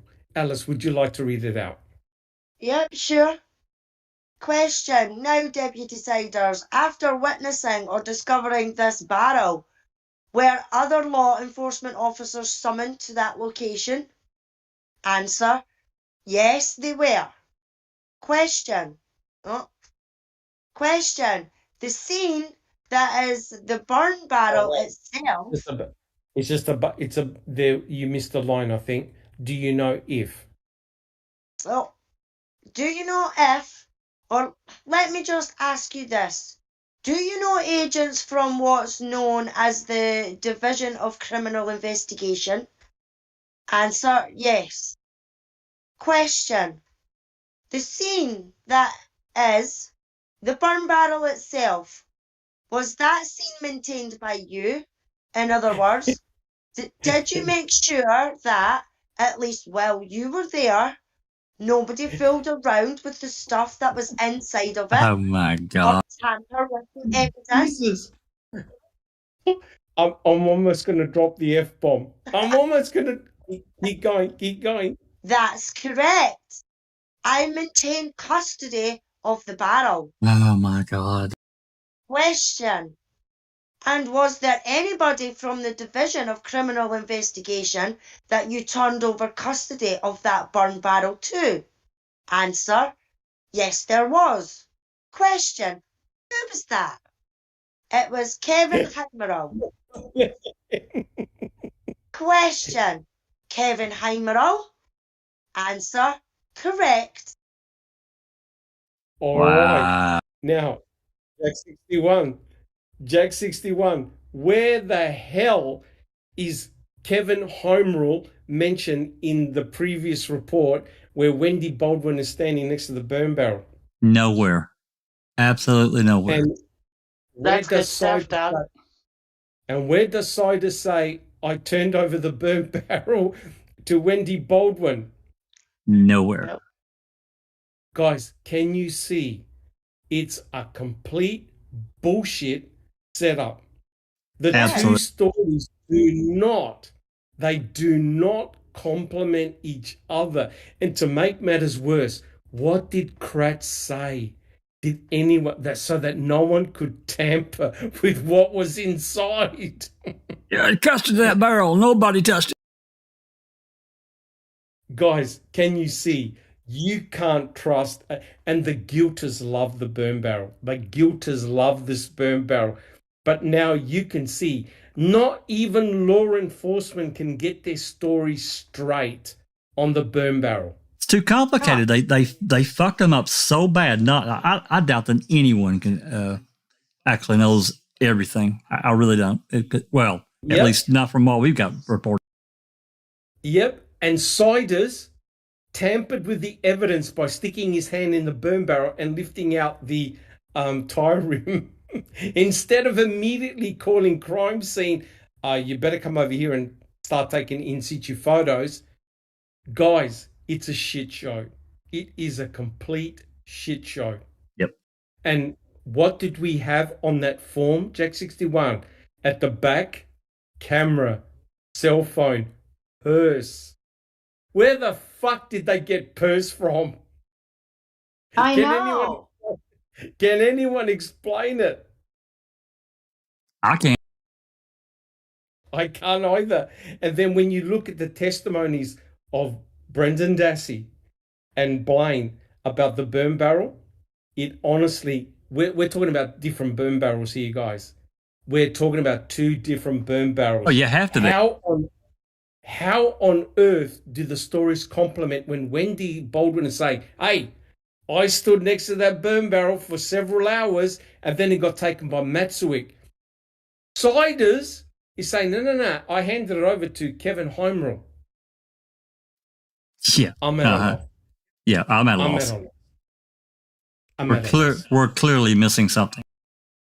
All right. So guys. And Wendy turned it over.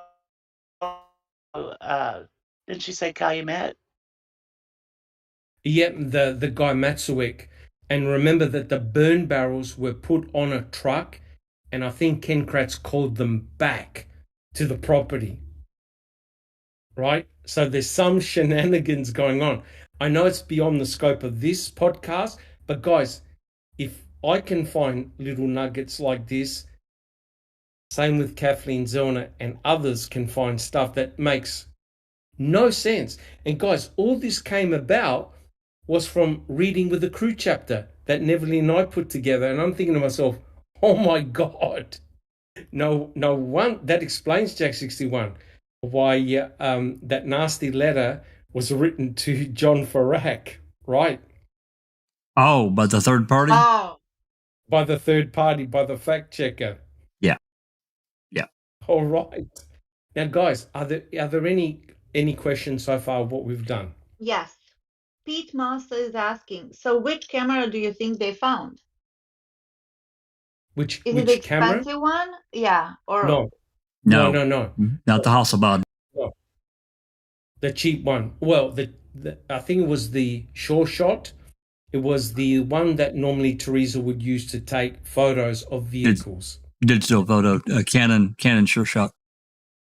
But Correct. We don't know that was Teresa's. No, we don't. Well, Very common. It was similar. Same with the cell phone, Yeah. And the PDA. Yeah.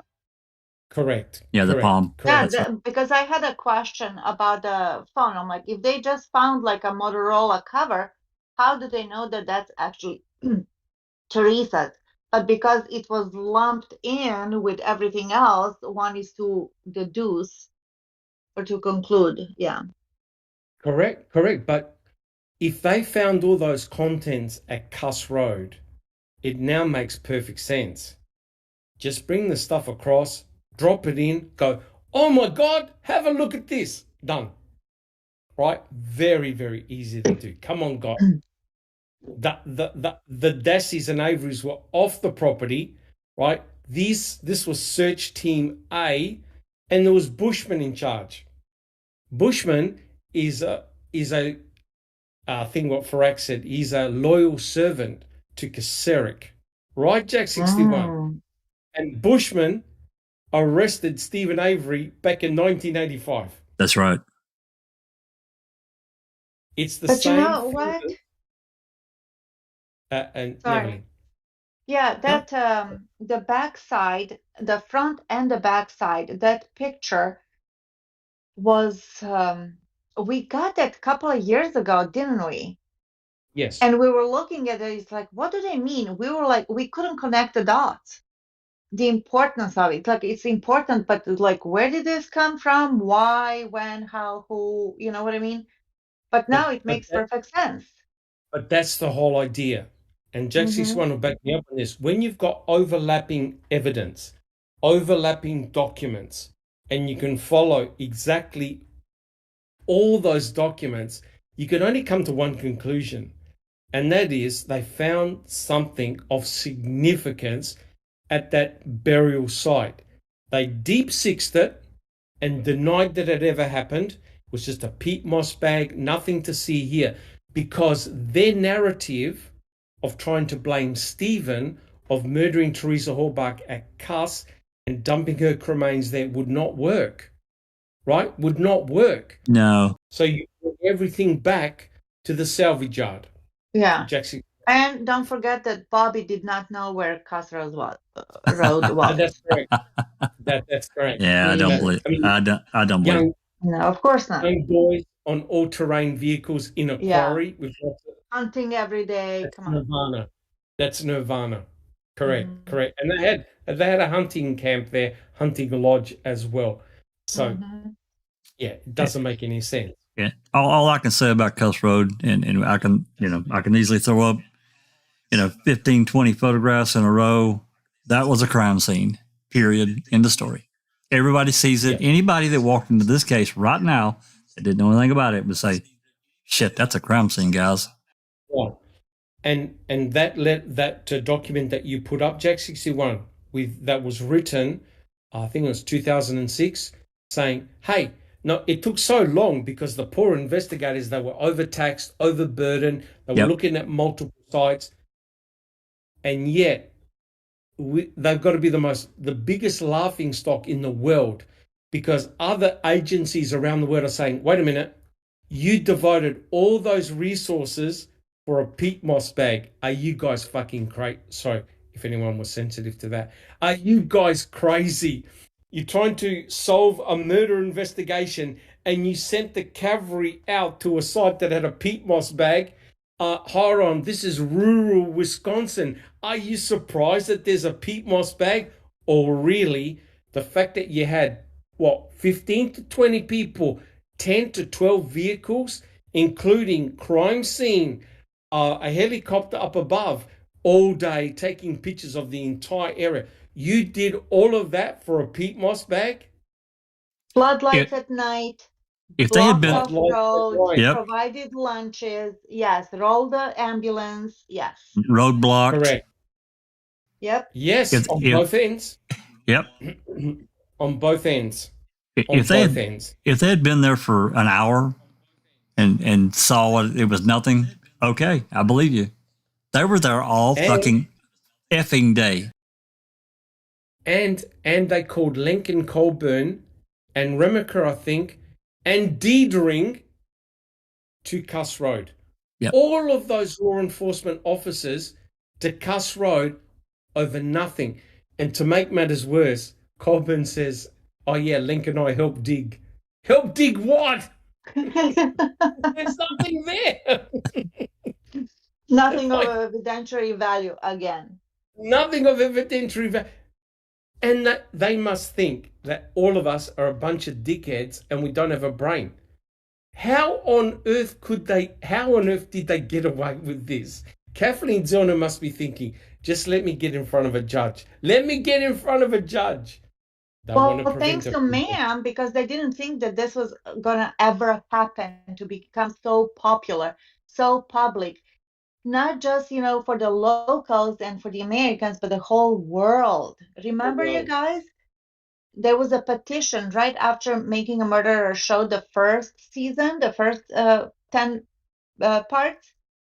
There was a petition to, I think, President Obama. They wanted Stephen to be and Brandon to be pardoned, and we needed 100,000 They signatures, got the and signatures, but it's a state. like It's quarter not, of a wasn't. million within weeks. Yes, I know, but Correct. all I'm trying to say is that it was overshot. Not 100,000, but it was like, I think, quarter of a million. Yeah, it was huge. It was huge. Yeah. But guys, that's why, and people in chat, that's why we have a team like we do here, because we deep dive. We don't just watch Van 1 and 2 and come to all these conclusions. We look at the testimony. So you saw testimonies, you saw crime scene photographs, you saw documents. These are all, and to make matters worse, guys, they're not my words, they're the state's words. Right, guys? These are the documents from the state themselves. Not from us, from the state themselves. But if you have a look at that in chronological order, you can see that they're lying their asses off. They're going like And this. kudos to all of us. Kudos to all of us for piecing this together. This is like a Frankenstein job. Some information from here, a picture Correct. there, you put things together, you talk to people, you talk out loud, you exchange your theories, you exchange, I ask questions, and here we are. And it's taking us 6 years. 6 years, because we had nothing. We had 5 pieces in a million-piece puzzle. Correct. And Jack 61, getting all the phone calls, FOIA, Sunshine Christina, the interactive map of your IS, putting it all together in the library and the documents. And because we spent a long time reading the actual trial case, right? All the trial, the whole trial, we can now see the connections and how certain individuals had to keep their mouth shut. And when people talk about a conspiracy, you don't need a huge number of people. No, but you clearly, look at this. Tom Sowinski calls up Seglob 1 day prior to Seglob being at Cuss Road in Team A with Bushman. Jack 61. How coincidental is that? Yeah, that but I just, when I think about Seglob being on that team, and I know it's a different day, but I think of that phone call where Sowinski called in, and that call got forwarded by Carla, the dispatcher. She dialed the number. So was Seglob out at the Avery salvage yard on the 6th as well? We don't know. Very, very interesting. But he was there at Cuss Road. He was part of the search team, and he's so they're all part of the team. Team A were at Cuss Road. Team A were the ones that found the boom barrel. So there's something very interesting going on. All right. So Jack 61, we can actually start the proper podcast. Neverly, are you ready? So ready. This is slide 26, Jack 61. Yeah, I was going to ask you which slide are we starting on. Give me just 1 second. Yep, 26. But hopefully people in chat and on the panel enjoyed that prelude, because it really sets the scene on what we're going to talk next. So thank you so much, guys. That was from questions from last week that were asked in chat. So Neverly and I did a bit of research, put that little bit together, and I think was really, really good. Has anyone got any comments before Jackson? Oh, here we go. And Neverly, are you ready to start the reading? I'm ready. In sum, the recovery of the spare key, the bent-up license plates, and the backyard bones helped the Manitoba County Sheriff's Office finally get even with their bitter enemy. Equally important, Stephen Avery's arrest signified to Bobby Dassey that he was essentially off the hook as the prime suspect. He could breathe a sigh of relief. a deep sigh.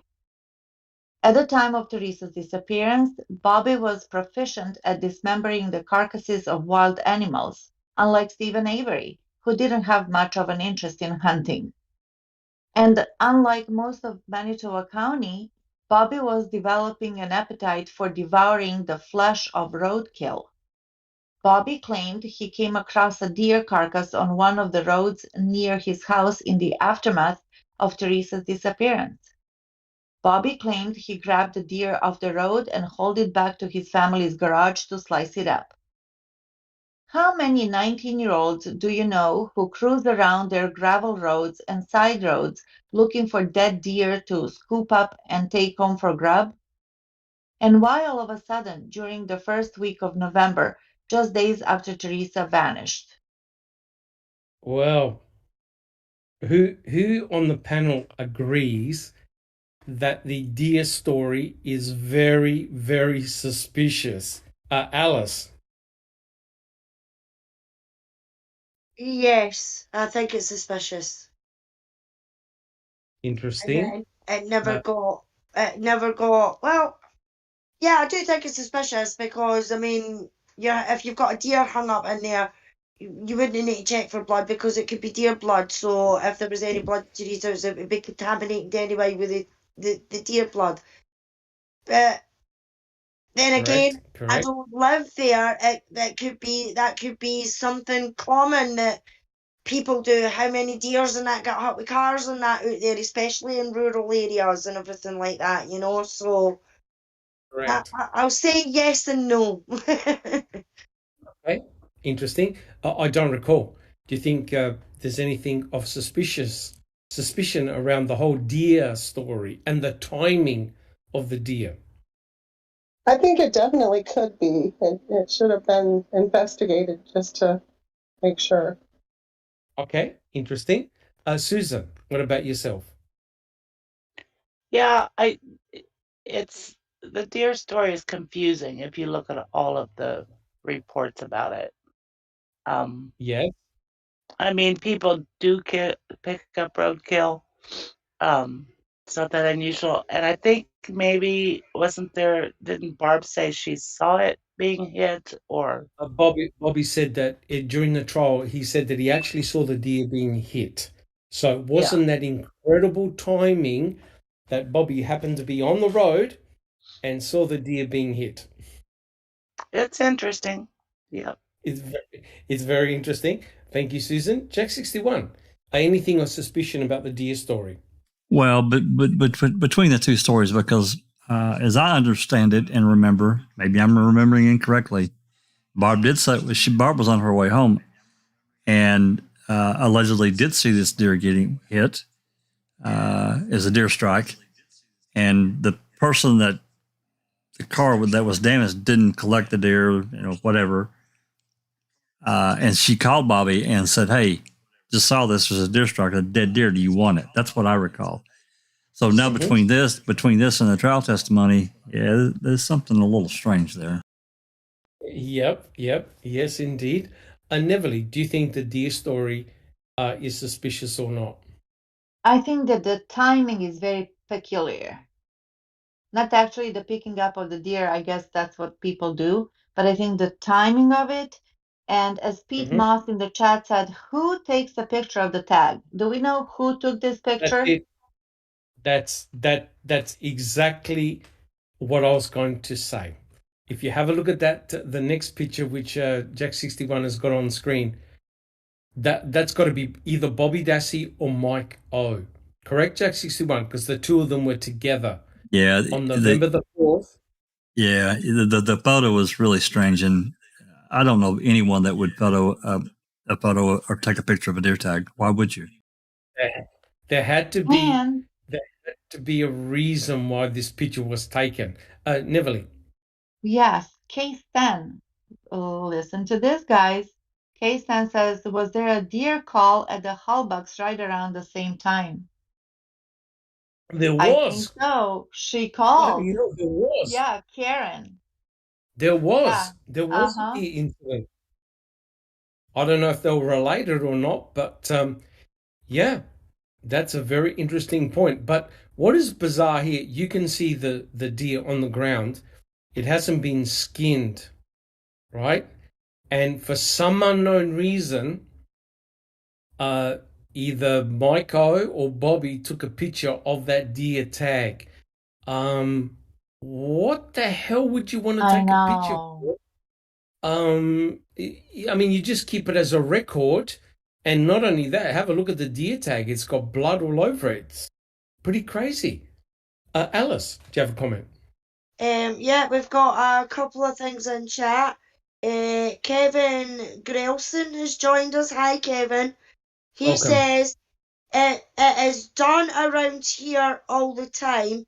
If you know it, just got hit pre-venison. I got some that way when I was younger. Okay. And then Pete is asking, is that the map from the RAV top right in photo? No, that was a cheeky thing. No, I don't know. I do not know. That's a good question. That I don't know. But yeah, it was very interesting. I never knew that people took photographs of the deer tags. But obviously Bobby or whoever. But I know that Mike O was there as well. There was a gentleman, I think it was Tom Yunder, who was there to collect some clothing on the Yunder property on November the 4th. And he's the one that talked about the pilot being so low, the plane being so low during the flyover that he actually saw the pilot. That's how low they were on the Avery salvage site. And he did mention in the DCI report, he saw Bobby and Mike O. So does that tend to indicate, Jack 61, that that's the day that Stephen Avery went over and made the comment about, do you want to help bury a body? Well, it would have to be. But I would also, this photo, I would really like to have the metadata. Of course, metadata can be altered. I get that. But I would truly like to have the metadata of this photo. Yeah, correct. Nan's Life in chat says, do we know as fact that it was Bobby or Mike O who took picture? No idea. No idea who took the photograph and why it was taken. But you can see with that poor deer, it hasn't been skinned. But correct me if I'm wrong, but though the limbs there look like they've been cut off, hacked off with a saw blade. It's gross. The limbs have been removed. All right. So if we go to the next picture, you can even grosser. Yeah, be careful if you've got a weak constitution, but you can clearly see here what had happened to the deer. So the deer got dismembered, had the head removed, had the limbs removed, and had all the internal organs removed, and it got skinned, right? But what I find of particular interest, and Neville will back me up on this, is that on the right-hand side, you see a bone saw. Yeah. And who do we know who used the bone saw? Robert Durst. He dismembered his next door neighbor, Mr. Morris Black, and he described the whole process. And if you didn't watch the show, actually a movie, I don't know what the movie, on top of my head, but anyways, there is so much blood coming out of the body when this is done. I mean, that hence the bucket for the deer. Actually, correct. in some fancier hunting lodges and whatnot, they have a whole room with hooks above for deer, and actually they have like a vent type of thing on the ground, so the blood can directly go underneath the ground, not in buckets, not so it just goes like a drainage, to a special place. Correct. Yeah, because there's so much blood. Correct. And correct me if I'm wrong, guys, but there is anatomical evidence that Teresa Horbach was dismembered. Correct, guys? What'd you say? There is anatomical evidence that Teresa Horbach was dismembered. The hesitation cuts. Yeah, hesitation cuts, yes. Absolutely. Yeah. Correct. She actually had saw cut marks in some of her bones. Yes. Correct. And the point I'm trying to make, I'm not saying Bobby Dassey did anything, but that's the type of instrument you would use to cut bone. And Robert Durst bought the same type of bone saw at the local hardware store to dismember Morris Black, his next door neighbor, and he got off as self-defense. He got off as self-defense. There you go. All right. So, guys, can we have the... Oh, by the way, the garage was not tested for luminol. No one tested the garage. So we know, remember, we showed a video of this, Jack 61, where the team went in and they videotaped Bobby's garage. No one took any blood samples. No one did any luminol treatment. Nothing. That's right. Nothing. Just walk through. Okay, let's go. Yep. Walked through and walked out. All right, guys, can we have the next picture, please? Neverly, are you Yes. ready to read again? Thank you. During a subsequent interview with police, Brian Dassey, the oldest of the Dassey boys, was asked by the detectives if he could remember anything strange that had stuck out in his mind during the time after Halloween. He said the incident, quote, when Bobby had hung the deer in his mom's garage, end of quote.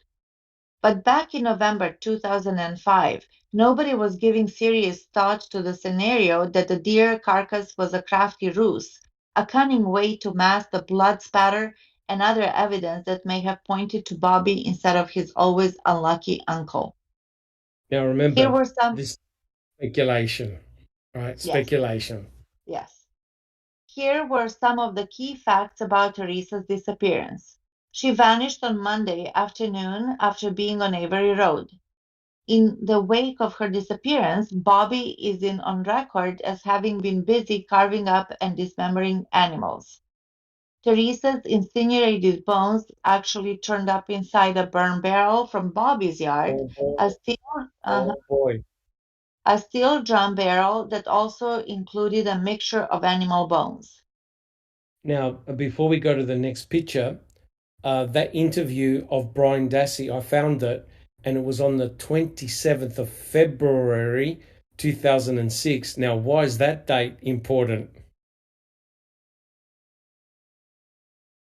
February the 27th. Because that's when they got Brendan in a damn headlock, interviewed him at school, then took him out, took him down to the police department, and then had the gall say, well, you're in danger. You and your family need to go to the hotel for the night. That's right, Fox Hills. Yep. And then they were in so much danger that they returned them the next day. Yep. The next day. Correct. The next day. Danger over. Yeah. Danger's over. So let's have a look at the next picture, which is very, very interesting. And I'll tell you why in a second. So if we have a look at the next photo, this is a cartoon representation showing Stephen Avery's residence, the Yonder Dassey residence, where Stephen's burn barrel was, right? You can see it basically towards the middle at the top. You can see Barb's van and how close that burn barrel was to Barb's van. That's the one that Teresa Horbuck had photographed. Now, what you note down below at the forefront are the burn barrels. And the Dassey residence, the Yonder Dassey residence, had 4 burn barrels. To the absolute horror of the state, right, guys? To the absolute horror of the state, Leslie Eisenberg had discovered human burnt cut remains in Yonder burn barrel number 2. Now, let's wait. Have a look where the burn pit is behind Stephen Avery's property. It's just off the picture. What the state are saying, this is what Mr. Kratz said. He said that Stephen picked up 4 cremains. 4. He walked all the way from his burn pit to Yonder burn barrel number 2, and he dropped those cremains in Yonder burn barrel number 2. Now wait for it. He did so because they were the larger fragments, and obviously Stephen didn't have any hammers or any crowbars to crunch them or bury them or dispose of them. He walked all the way, and no one saw him do it, all the way from his burn pit to yonder burn barrel number 2 and dropped 4 cremains in there. Let's go around the panel and in chat. Does anyone believe Ken Kratz's story? Alice. Oh, for fuck's sake, man. What a load of fucking shite. Oh, hold on. Jack 61, you read out the state's response, right? And the state blamed Stephen for doing everything, including driving the car to the turnaround. That's right. Right? Stephen did everything. Stephen did everything, right? So we mustn't be surprised if we see cremains in yonder burn barrel number 2 because Stephen did it. Thank you, Alice. I don't recall. Do you believe the state story? I do not. And why not? I don't recall. What's so unusual about that? It doesn't make any sense, and I just don't believe it. It's completely crazy. Thank you. I don't recall. Susan, you want to use your Ken Kratz's voice to give an answer? Do you believe the state's response? Well, of course I do. Are you kidding me? I know for a fact that Stephen Avery put those bones in the yonder Dassey barrels. So there. How come 50 people just left our chat? No, I'm only joking. Jack 61, do you believe the state's narrative? Not one where it's just bullshit. It's complete bullshit. Right. So you would think that if Stephen went to... Neverly, do you believe in the state's narrative?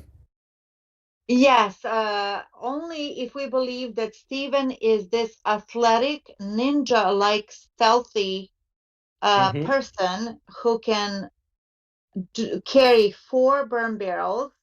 No, I'm sorry, who can carry 4 pieces of cremains, and without being noticed, do all of this. Because remember, he's the savant, athletic ninja savant. Correct. You know that Ken Kratz. Oh my God! You cannot be too subjective if you say that he's fucking crazy. If he's gonna think that we're gonna believe this. So look at crazy. This. Look at this, guys. He just cremated Teresa Horbach. So what he does, Stephen, is he lines up all the cremains and he measures them and he goes, "Oh, see these 4? They're too big. Now I got to get rid of them. What am I gonna do? Oh yeah, I'll put them in my sister's burnt barrel."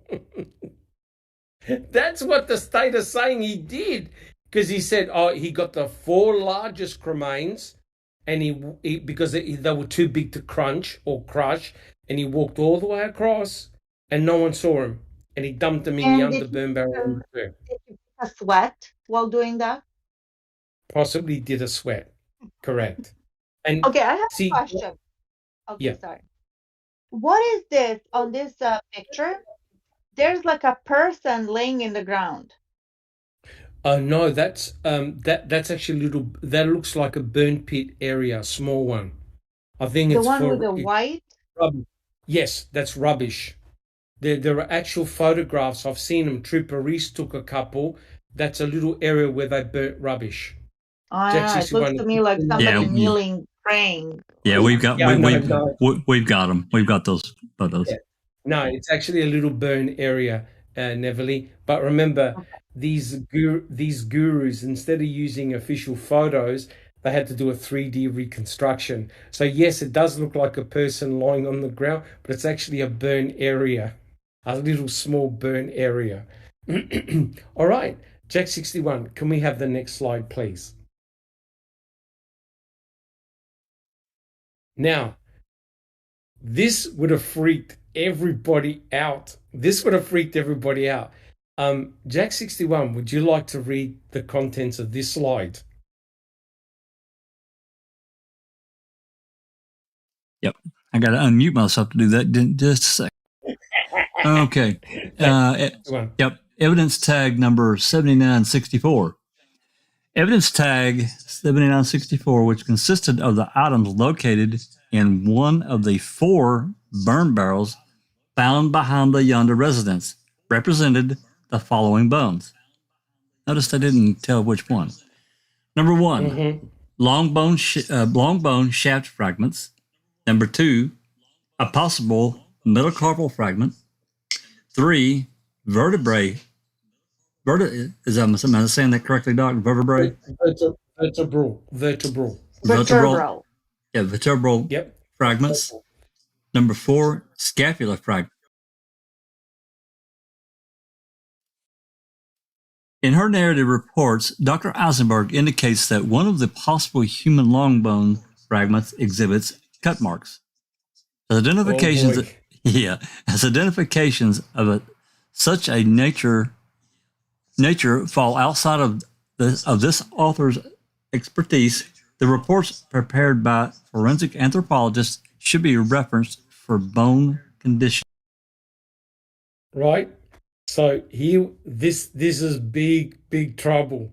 This is big trouble because you've now got identified human cremains inside yonder burn barrel number 2, right? The state can't back out of this one because they're cut, burnt, they're burnt to the same degree as the bones found in the Manitowoc County gravel pit and in the Stephen Avery's burn pit area. But here's the deal, right? There's no skull fragments. There are no pelvic bones. The torso area is basically missing. But here's the problem. Eisenberg doesn't know which long bones she's talking about because she can't identify them. So if you look at the skeleton, the long bones can either belong to your arms or your legs, right? So Eisenberg didn't know what they were. And if Eisenberg misdiagnosed the scapula as being part of another bone because of the shape on surface, it basically means that you've got potential bones from arms and legs. And that's exactly what you would find if you cut the limbs off, guys, correct? Yep. If you dismember somebody and cut the limbs off, that's what you're going to find. That's reasonable. She potentially found a finger, metacarpal from your hands, right? Do you know how tiny those are? Well, you can see it on your own finger, tiny. Yeah, they're very small. And the vertebrae could either be from the neck all the way down to the lower spine. So she wasn't able to identify which part of the vertebrae that fragment had come from. So therefore, it does back up the fact that she was cut to pieces. As horrible as that sounds, that she was cut. Now, here's the question. What on earth are any of the human cremains doing in yonder burn barrel number 2? When, remember what Dahan said, guys, a perfect vessel to burn a human being and convert them to small bone fragments is not the burn pit, but what? Burn barrel. A burn barrel. A burn barrel. But it gets better, right? If we go to the next slide. Quick question. Case 10 is asking, is she, Eisenberg, sure it was a human finger or a deer finger? Well, she didn't want to put it under the microscope, did she? Yeah, I know. No, but that was the cremains in the Manitowoc County gravel pit. Because I believe that Ken Kratz told her, STFU, don't say a word. Yeah. Do not say a word. But quite clearly, human anatomy and animal anatomy is very, very different.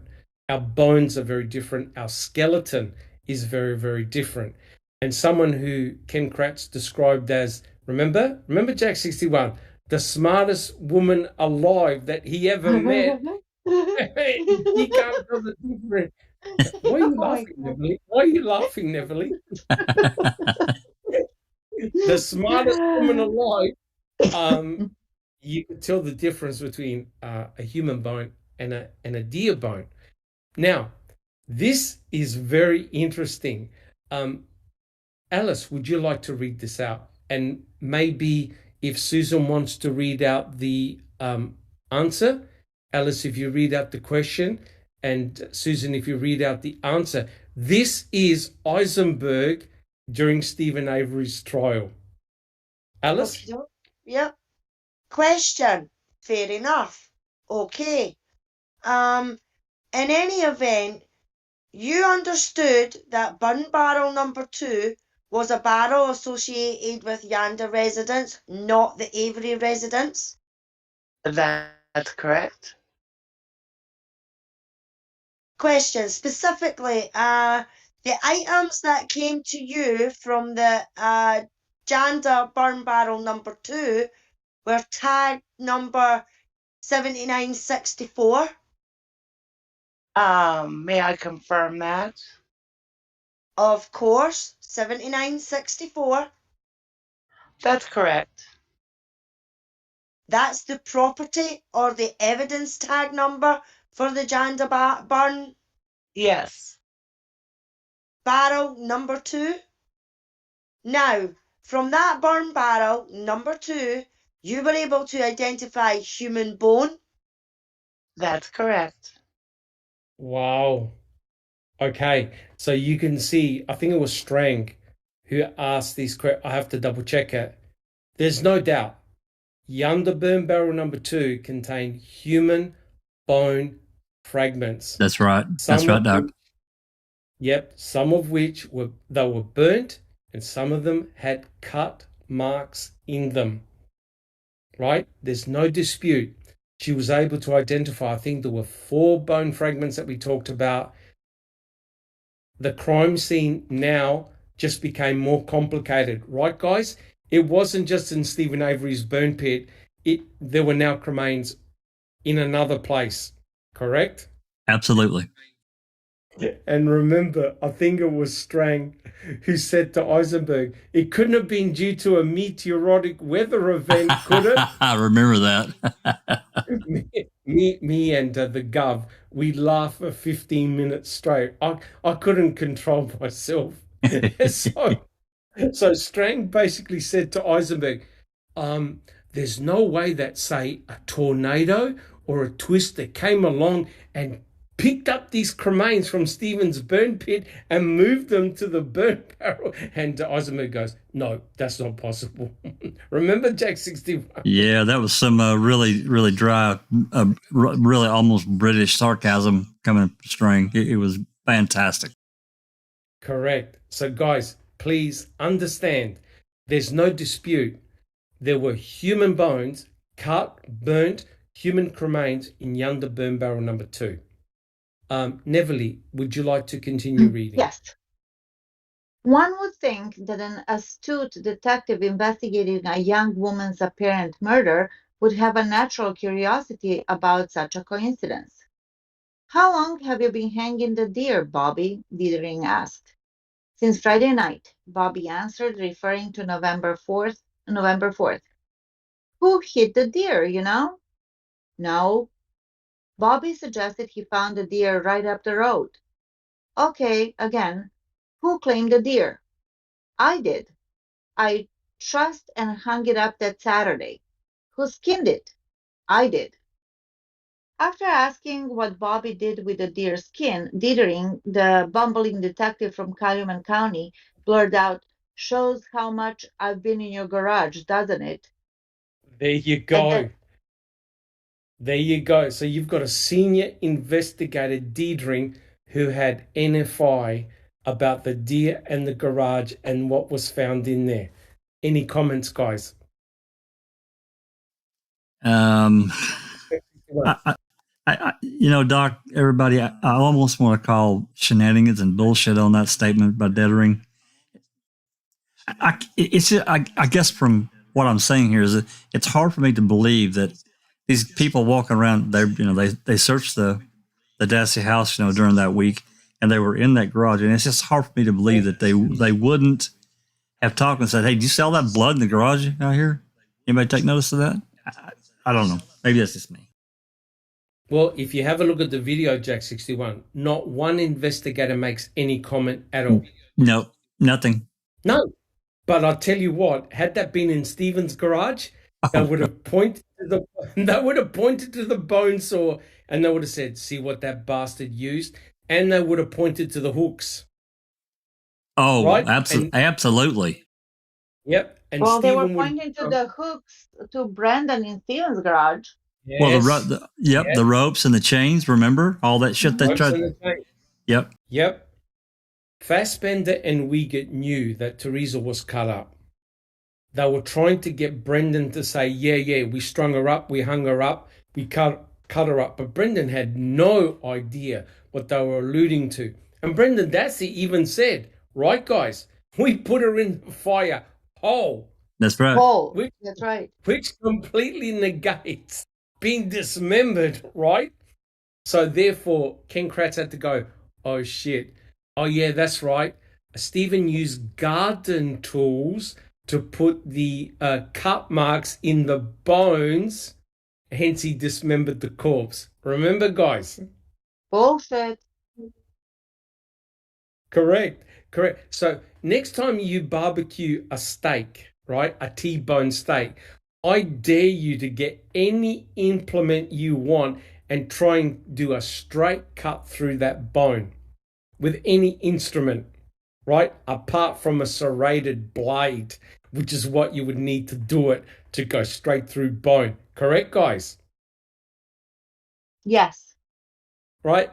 And yet, Mr. Kratz was saying that while Teresa Halbach was being cremated, Stephen Avery had the ability to do a fine cut or cuts through bone using a rake or a shovel. Guys, we've entered in the twilight zone. And the jury bought it. No, they couldn't have bought it because they said that Stephen was not guilty of dismembering a corpse. I was just fixing to say that, Doc. That's exactly right. Yeah. But Brendan Dassey was convicted and charged of dismembering a corpse. How in the hell did he dismember a corpse if he put her in whole? Yeah, Twilight Zone is correct. That's where we are. It is ridiculous. All right. Neville, would you like to continue reading? Sure. At that moment, Dietering's interview partner, Wisconsin DCI Special Agent Kevin Heimrel, made an observation. Yes, The burn barrel guy. It sounds to me like you've skinned and butchered your own deer before. Yeah, Bobby agreed. What would you normally do with the hide then? We took him into town. Oh, okay. Then Dietering wondered if the local butcher shop accepted deer heads. No, we just burned them, Bobby answered. Over in the burning barrel. At that point, Dietering admitted he wasn't familiar with Bobby's yard, even though it was just a short walking distance from Stephen Avery's trailer. In the burning barrels? Dietering wondered. Uh-huh, Bobby agreed. Now, have a look at this. Oh my gosh, such investigators that they didn't even walk over. No, but we're to believe Siders that he just stumbled upon Stephen Avery's burn barrel and said, oh my God, look, there's a cell phone, there's electronics, let's run. Right, Jack 61, right, guys? That's exactly right. And they sold it. And they sold it. And yet nobody was looking in yonder burn barrel number 2. Now, Alice and Susan, would you like to read this out? This is during Stephen Avery's trial. Alice, would you like to read the question and Susan the answer? Sure. So we'll start off with the answer. Oh, I'm sorry. That's right. There was human bone as well as non-human bone in that barrel. Question, fair enough. And I want to be clear, but the things that you identified as human, you did so to a reasonable degree of scientific certainty in your field? Yes, sir. There you go. So Eisenberg, even though she wasn't able to determine that the bones in the Manitowoc County gravel pit, the pelvic bones, were human, she was able to state that the bones in Yonder Burn Barrel number 2 were definitively human. But here's How the important point. convenient. How convenient. But here's the important point. There were non-human bones in that burn barrel, right? And what did Bobby Dassey just say that they do to the deer heads and other parts of the deer? What do? Burn them. They burn them. Burn 'em. They burn them. They burn them. Right? So And I'm sure the legs too, the limbs. Yep. Yeah. So in Yonder Burn Barrel number 2, there's non-human bone and human bone, right? And that was confirmed in trial. Neville, would you like to continue? Yes, yes. The conversation, by the way, this clause, and you did so to a reasonable degree of scientific certainty in your field, that's like bullshit. That could Well, be, or it doesn't have to be. Correct. Yeah, that's an out. Yeah. Okay. I have. The I'm sorry. I'm sorry, Deborah and Doc. I have such a problem when this lawyer, to a reasonable degree of scientific certainty. To me, I mean, I actually did a little research on this. No, I didn't take a real bit deep dive, but scientists and these people do not walk around in their field saying that. They just don't do it. This is a court thing. Now, you're a scientist, Doc. I mean, you have first-hand knowledge. I mean, you could probably talk for hours about this specific thing. It's such a bullshit thing. This is definitely a lawyer thing. It actually shouldn't have been to a scientific certainty. It actually should have been to your ability. Yeah. Do you understand? Notice the difference to Absolutely. your ability. Because you can get two scientists. Sorry, Jack 61. No, go ahead. You can get two scientists who look at the same forensic evidence, and one scientist says, nah, I can't analyze this. I don't have the means or ability to. Whereas another scientist who goes, oh yeah, we've got new fandangled equipment or a new fancy microscope or technique. Yeah, give it to me. I could do it.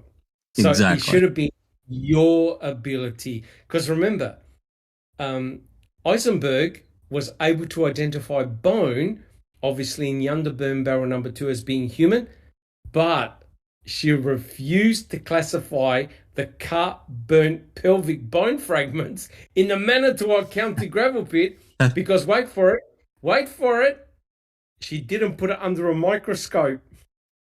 Because they were too fragile. Such bullshit. She didn't want to destroy the sample, so she didn't put it under a microscope.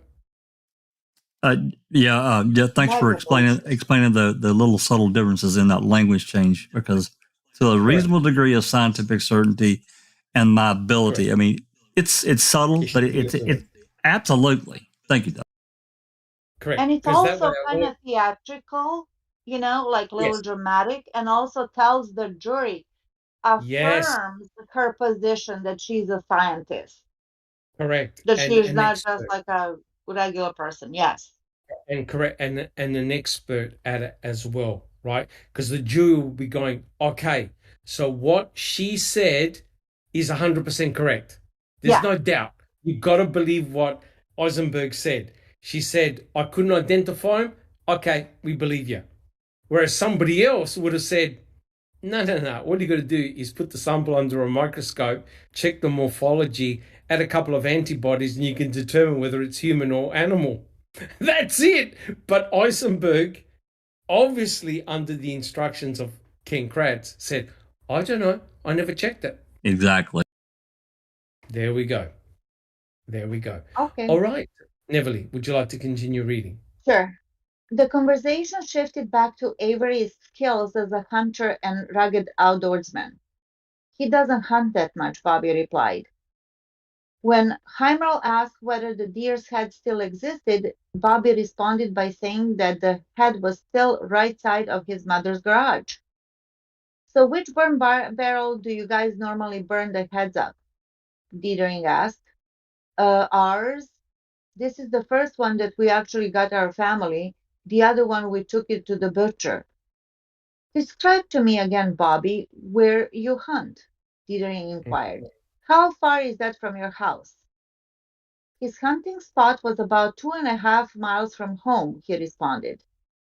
2.5 miles, guys, from his home? Remember? Oh, Sheriff Fagel, we need to expand the search for 2.5 miles. Yeah. Interesting. Dithering wondered whether Bobby knew the landowner in the northern Manitoba County. I don't know. Is he talking about Redont? Yeah. I don't know. Is he talking about Redont? I think so. Are you trying to tell me that Bobby doesn't know who Joshua Redont is? It's bullshit. Aren't they talking about behind Scott Toddick's trailer? Yeah, because that was just right down the road too. It's only a couple miles. Yeah. No, That's coming up. Surely Bobby's got to know who that is. Yeah, Barb has joined us in chat. Hi, Barb. Nice to see you. She says, we always burn the bones of the deer and the geese. Okay. Excellent. Thank you, Barb. Thank you very much. And welcome. Okay.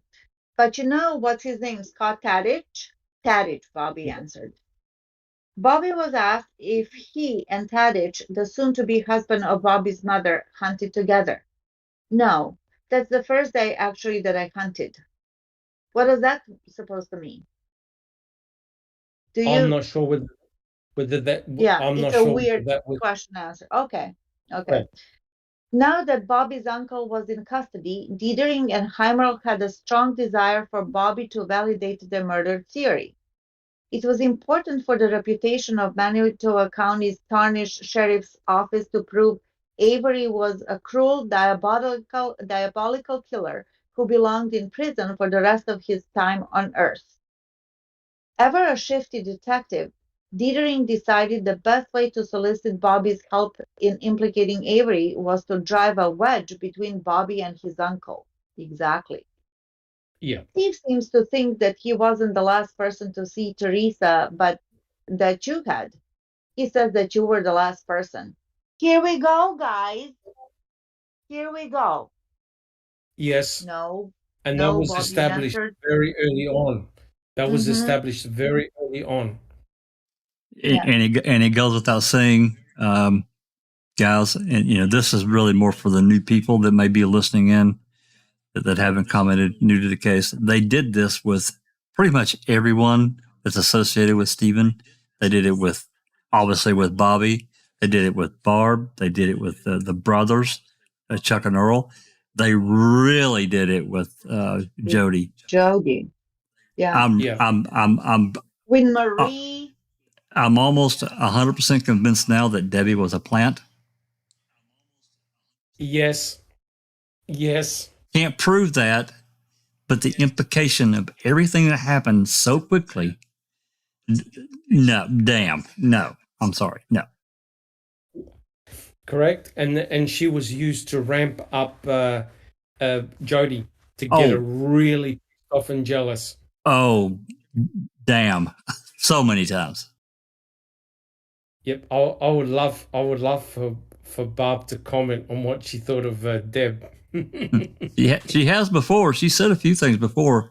Yeah, it would be interesting to disappeared. As strong as she came on, she just disappeared, right? Yeah, gone.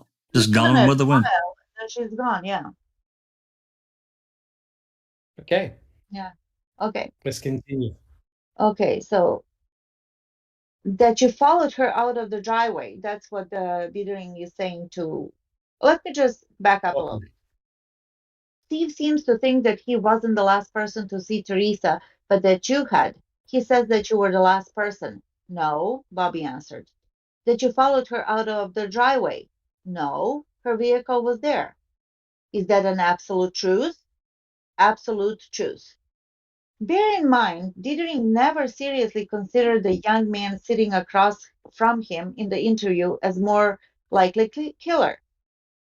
At the time of their interview, Dithering did not have a clue about Bobby's deviant sexual side. He knew nothing about Bobby's sadistic appetite for naked, drowned women and mutilated bodies. As a result, Dithering remained singularly focused that November afternoon. He needed to make Bobby mad, raging mad at his uncle. I remember that we talked about why Steve would try to jam you up like that. Why? That's a good point, Bobby agreed. That's the kind of person he is. How does that sit with you? It makes me angry. Mm-hmm. So you're driving, like you said, Neverly. I'm not sure whether anybody wants to comment on the panel, but Dithering and Heimrall were deliberately putting a wedge between Bobby and Stephen. Guys, do you agree? Absolutely. Absolutely. And it was deliberate. It was also threatening. It yes. was also threatening Of to course Bobby. It was. Of course it was. Yes. Because if Steve said Bobby was actually the one who saw her last, what does that say? That Bobby is most likely the one that had something to do with Teresa's disappearance. Yep. And remember how we discussed it earlier on. Yeah. The unenviable situation that Bobby Dassey was in. It's either you, Bobby, your uncle, or both of you. Alice, do you have a comment? Yeah, I mean, I completely agree. We were just talking about that earlier when I said that they were saying, hey, Bobby, it's either you or it's your Uncle Stephen, and you were the last person to see her alive, so that's not looking very good for you, Bobby, now, is it? You can clearly see them saying these questions to Bobby, and Bobby is going to be in the fight or flight mode, and he can't flee, so he's got to sit and fight. And he's saying, no, wait a fucking minute, I never had anything to do with this. You know what I mean? I'd just like to say as well, we've got a few other people that's joined us in chat. We've got Under Your Scars has joined us. Hello. Barb has joined us. Moss has joined us. Kelly McCallion has joined us.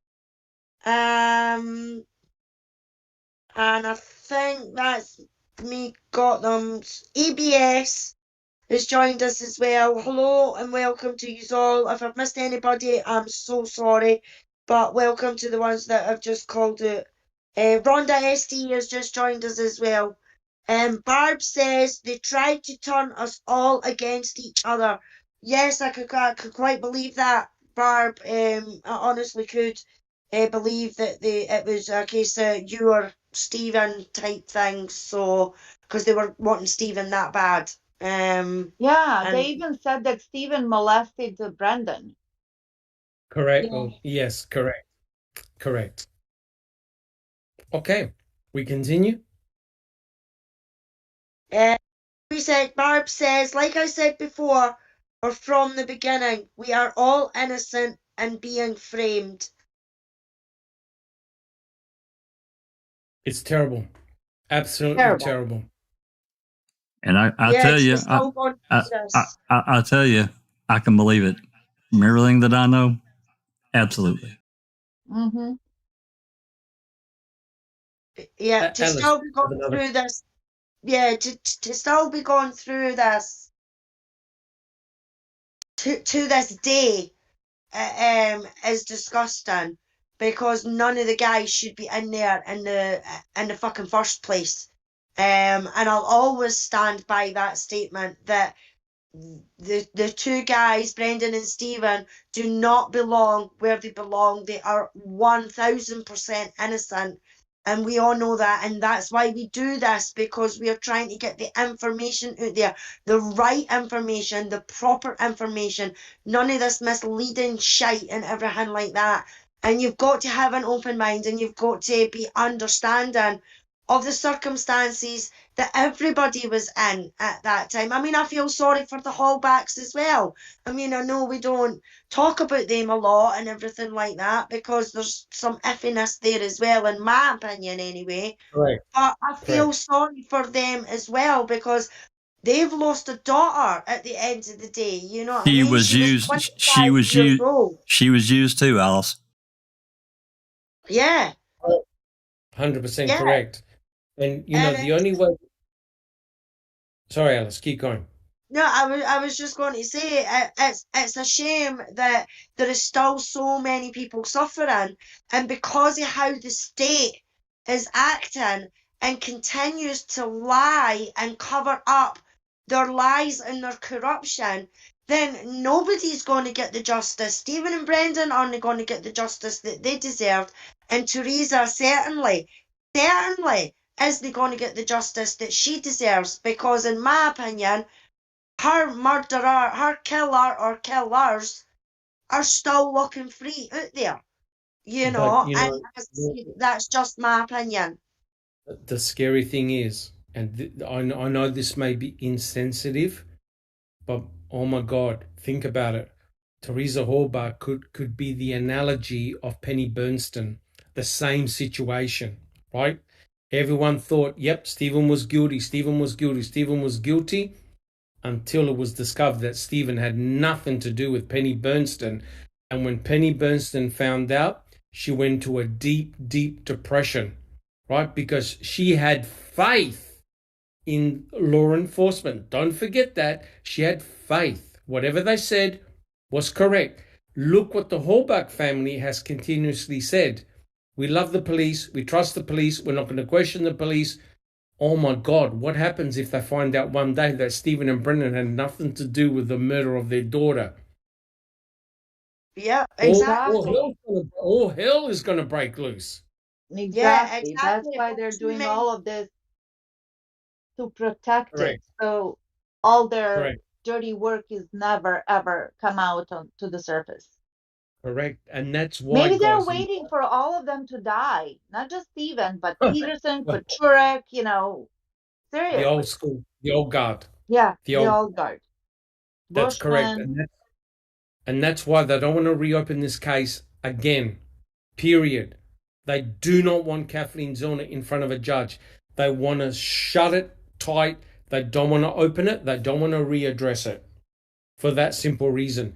Because Wisconsin will collapse or implode if it's discovered that Stephen and Brendan are completely innocent. That meant that one person, Stephen Avery, got falsely accused twice and spent more than half of his life in a prison cell where he shouldn't have. I can't even contemplate that. And that's why Dean Strang said, remember in the interview, Jack 61, he goes, I hope he actually is guilty because the alternative is too unbearable to think about. Remember? Oh my God, yeah. He even said that. Yeah, that doesn't mean... that doesn't mean he thinks he's guilty, but my God, you wouldn't want to think that they went through all this and Stephen be innocent. Surely not. I mean, I get what he's saying. Yep. I just popped up the blunt and bloody instrument from the unfiled warrant. I had to. I couldn't resist. This is another reason right here that from Uyghur's own hand wrote this from information gleaned from Fassbender from Harrington on November 6th.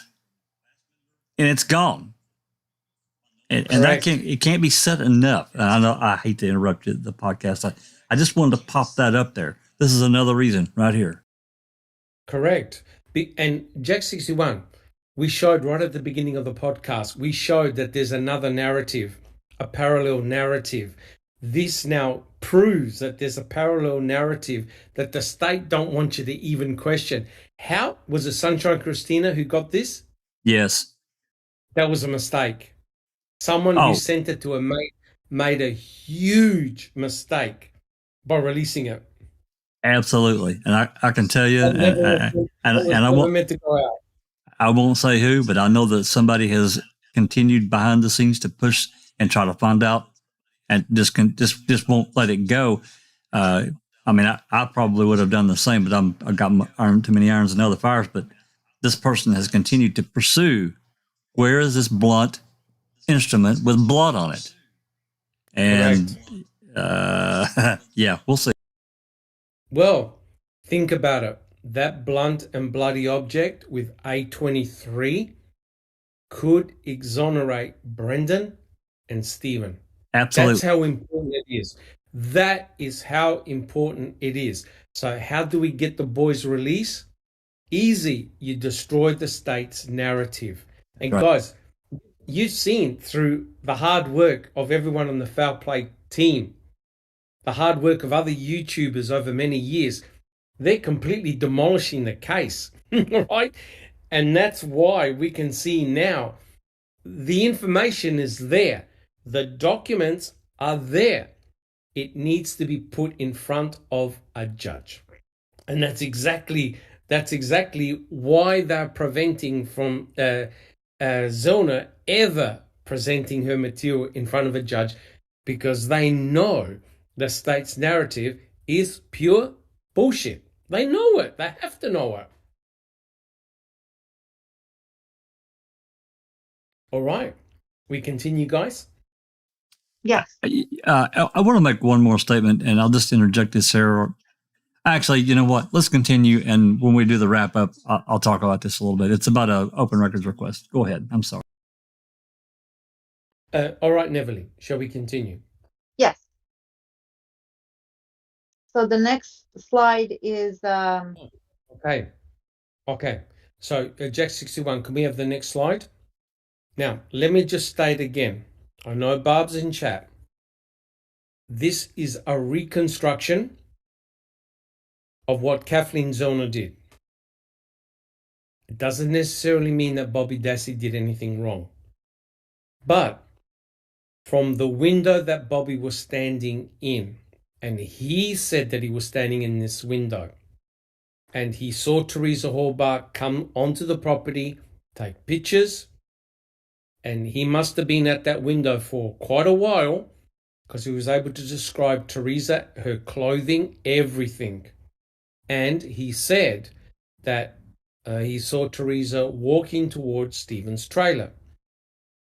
But he never saw Teresa and Stephen encounter each other. When he went bow hunting, he did notice Teresa's vehicle still present, but he never made the comment that Teresa could have been sitting in her car, right? Never made that comment. Now, here's the scary thing. From the window that Bobby was standing in, he would have seen, if Teresa left the property, right? Now remember, this is a reconstruction. If Teresa left the property, she would have been in full view of Bobby. So Bobby would have noticed that she was leaving. Right, guys? There's no dispute. You can see it because Kathleen Zona brought her cameras and stuck them on various people's heads. You could tell from their point of view. If Bobby was still standing there, he would have seen Teresa Hallbach drive right past him, right? Because she would have done a natural curve to go out the property. It's highly unlikely she would have reversed all the way back, right? That's silly. You only do is you drive around the corner and you're out. Jack 61. Oh, absolutely, yeah. She would have backed up or come around the bend here where this other little SUV is, or just simply backed up in the driveway area, turned and then turned right and went out. You know, she wouldn't have backed all the way up. Correct. No way. Correct. Alice. Actually, Barb in chat, she says that tree there was not that big back then. It was only about 4 feet tall. Yes, correct. This reconstruction was done much, much later. But if you have a look at the in situ pictures back in 2005, there was clear view. Bobby could have seen all the way to where the van was parked. Correct. Jack 61. Yeah, that's correct. Yeah. So if we look at the next picture, so from Bobby Dassey's perspective, from that window, he would have seen Teresa drive straight out. So from that perspective, he would have seen the van. He would have seen Teresa's vehicle drive right by him, right? So there's no question about that. He would have been fully aware that Teresa was about to leave. Now, if we look at the next picture, this is an iconic picture. So you can see that's Bobby Dassey's, a representative of Bobby Dassey's blazer. And to the extreme left of that picture, you can see the van. This is obviously another van, but he would have had an incredible vantage point. Now, the question is, could have Teresa simply have been in her vehicle, right? Now, in other words, could it have simply been that by pure fluke, Teresa left and he was behind her? Now, let me tell you right now, I want to go around the panel. Would you admit that to Deidre, that you followed Teresa Hallbach? Even if you did nothing wrong, would you admit that to Deidre and Heimrall in an interview? Alice? No. Okay. I don't recall. Would you admit that to Deidre and Heimrall? Oh, I would want to tell the truth, but wow, I don't, with these people. Yep. The way we could potentially twist things. Right. It would be, I guess I probably would be tempted to not admit it. Okay. Interesting. Susan, would you admit that to Deidre and Heimrall that, oh, yeah, I saw Teresa drive out and I followed her? I wouldn't agree to an interview. I'd ask for a lawyer and keep my mouth shut. Yes. But how about if he didn't have legal representation like none of them did? I don't know, if he's innocent and that's what happened, tell the truth. Right. So, but knowing how these investigators work, knowing how devious Deidre is and the pressure he put on Bobby, he'll say, oh, Bobby, you mean you looked at Teresa for 5 minutes and you got your hunting gear and you left and you followed her? Now, isn't that interesting, Bobby? How do you explain such and such and such? Oh, yeah. By the way, we did find some of her cremains in your burn barrel, Bobby. Guys, is it going to be bad or what? Yeah. It's going to be bad, right? Jack 61. Sorry, Alice. Yeah, of course it's going to be bad, Doc. You know what I mean? They know what they've been like. They were like with Stephen, and Bobby wasn't Brendan, so he could answer back. He could think for himself. So they had to find another way to manipulate him. So the only way that they could do that is if he admitted to following her or whatever, then they would twist it to, oh, so you were the last person to see her alive because you were driving right behind her, and then you followed her and everything like that. You know what I mean? We know how shady. Well, I mean, with me being brought up in Glasgow, we were always told the cops were shady anyway. So I've always had a thing about cops anyway.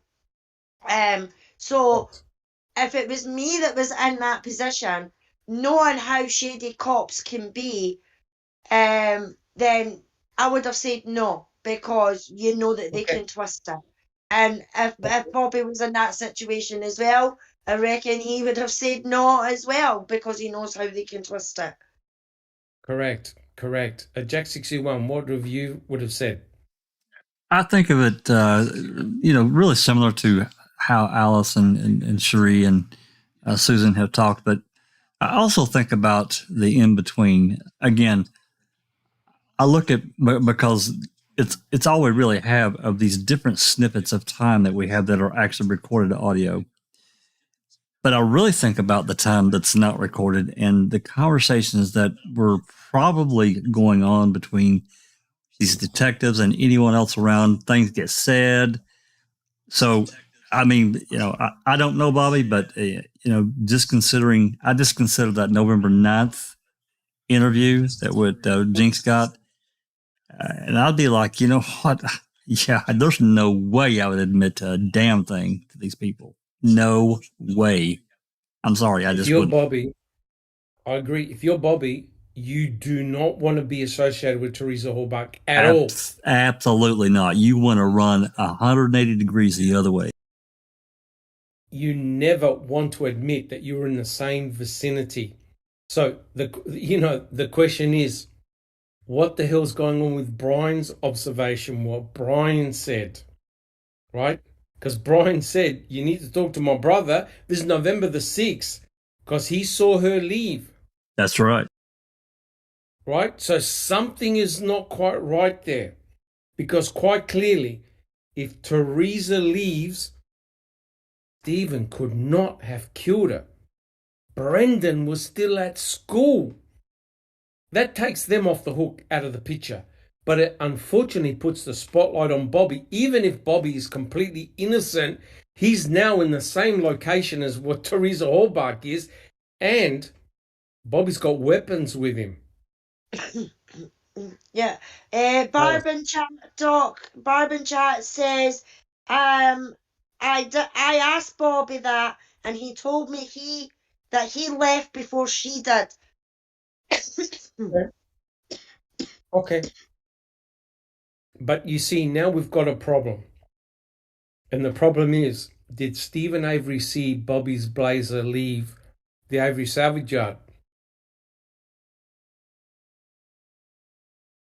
Did Stephen mention seeing the blazer drive out? No. He just said that when he went back, he went back out and he was gone. It was That's gone. what. Yeah. He didn't say he saw him Correct. drive off. He just said it was gone. Was gone. Correct. Now, Bobby could have Are stopped. you, Doc, are you saying, did Stephen mistake Bobby for Teresa? I've got no idea. Although Bobby supposedly turned right, not left. That's correct. So the turn to the left is what he said. He saw Teresa Hallbach's RAV4 turn left. Bobby said he turned right. So he couldn't have mistaken. And to make matters worse, John Le Guin, the propane tank driver, said, yeah, I saw a vehicle very similar to the victim's car drive down Avery Road. That's right. Right? So, wait a minute. Like I said, if the propane tank driver didn't turn his clock back, you got a pattern match to what Stephen just said.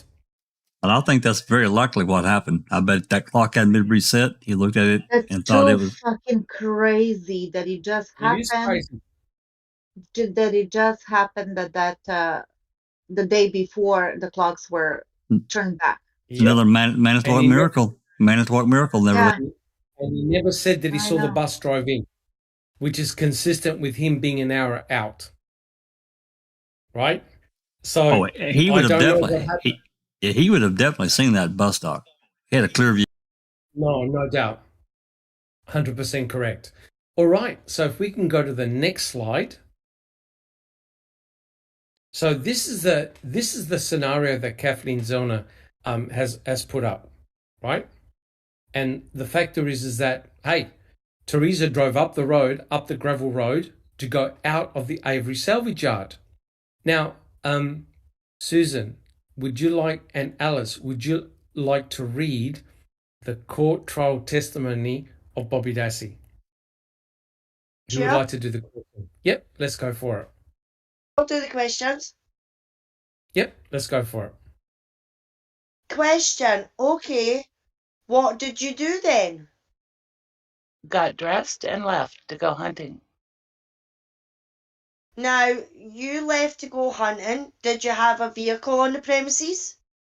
Yes, Can you tell the jury what kind of vehicle it was? a black Chevy Blazer. Where was that parked? It was parked right between the house and the garage. There you go. Right? And Stephen said, hey, when I went in my trailer, I put down my magazine that Teresa gave me. I came back out, was going over to my sister's place. I noticed Bobby's blazer was gone. Right? Now, Stephen said, well, I could see across the cornfield, and it's true. There are photographs that show the cornfield has been mowed. You can see all the way down. And he said, I saw Teresa's car do a left-hand turn up 147. But he never mentioned seeing Bobby's blazer. Now, that doesn't mean that Bobby had either left, had either already turned right, or was still somewhere on the property. I don't know whether he had stopped. I do not know. Right? Well, So, sorry, Alice. Doc. Barb in chat says Bobby did turn right because he went hunting on the property of Nola Miller. Okay. Okay, so why can't we think of a scenario whereby Bobby Dassey did nothing? Bobby Dassey was either behind or ahead of Teresa, and Bobby turned right and Teresa turned left. Why? Why Because can't it of be the inconsistencies and There's a lot of also convenience of the alibis. It's just shifty stuff. Very, very shifty. Yep. Brian's statement suggests that Teresa left first, correct? That's right. But Bobby's saying, no, I left first. Well, again, this goes back to what we were just talking about a minute ago and we've talked about before. Mm-hmm. If Bobby's detecting in any capacity that they're going to pin this shit on him, well, he's going to go the other direction, right? So if Bobby said a white lie so that he didn't implicate himself. Well, of course. Absolutely. I understand why he would say it, but you have to admit there are two people potentially who are innocent sitting in prison and have been labeled rapists and murderers and mutilators that shouldn't be there. Right. Yep. I think that goes back to the potential. Again, this is all hypotheticals, but again, we don't know what was said when the recorder was off. Correct. We don't know what Kratz and probably Fallon said to him. I don't know. We have too much missing. We just do.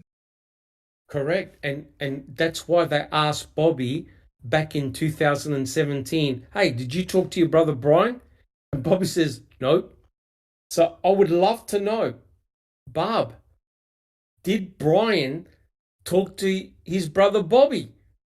Do you know? Or did Brian make all that up in November? Because, guys, we can forget the entire case. This is the turning point right here. That's right. We've said it for years. That's right. We've said it for years. If Teresa leaves, your brother and your son are completely innocent.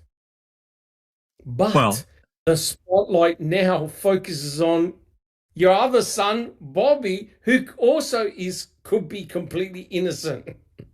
What did I say over a year ago? It didn't. I mean, for Barb and anyone else pretty much in the family, but especially for Barb, it didn't matter what decisions she made. They were all bad.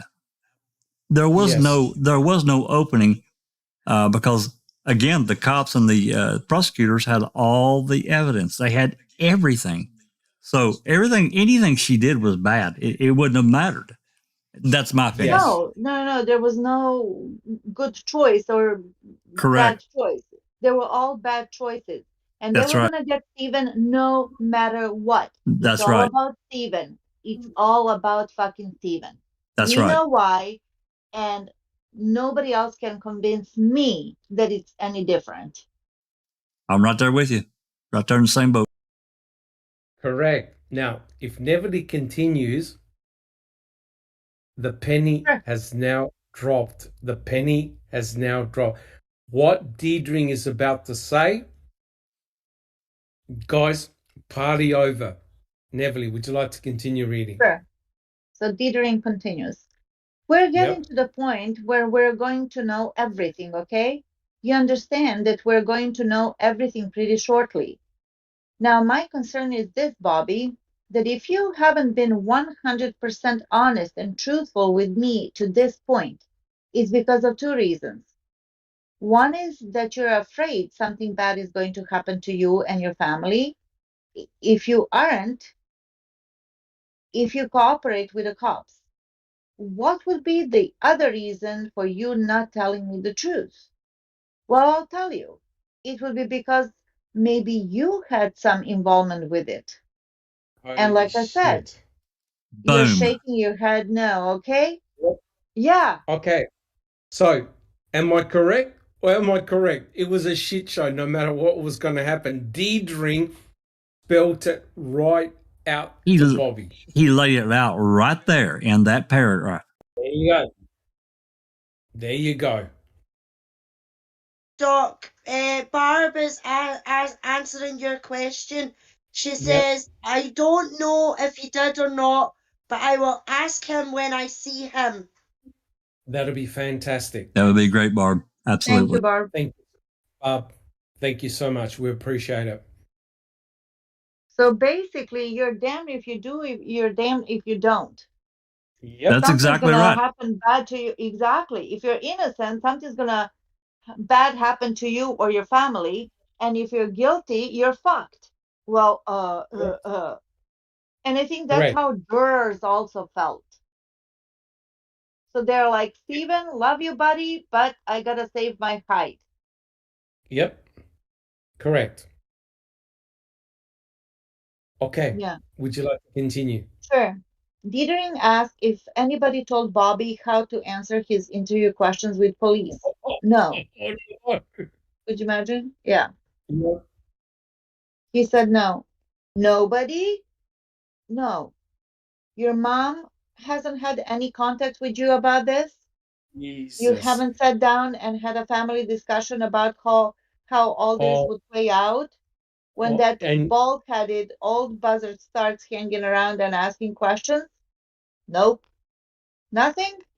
Nope. Dithering wanted to believe Bobby had no role in Teresa's brutal killing. Kind of buying into the fact, and like I told you when I talked to you on Saturday, did I tell you that I thought I pretty much believed you then? I still think that pretty much too, okay? Still, Dithering wanted to know why Avery wouldn't want to put you in a box. Why would he want to jam you up for? Well, he didn't want to go back, Bobby responded.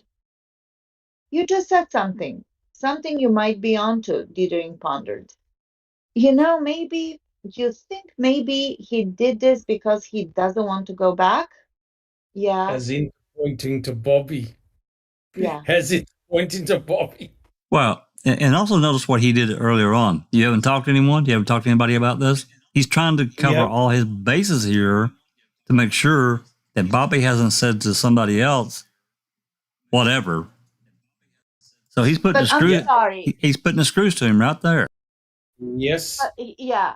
I'm sorry, but it's only most logical that if there is a horrible situation like this and that you're going to be interviewed, you're going to be talking to your friends and family. Period. Of course you are. Yeah.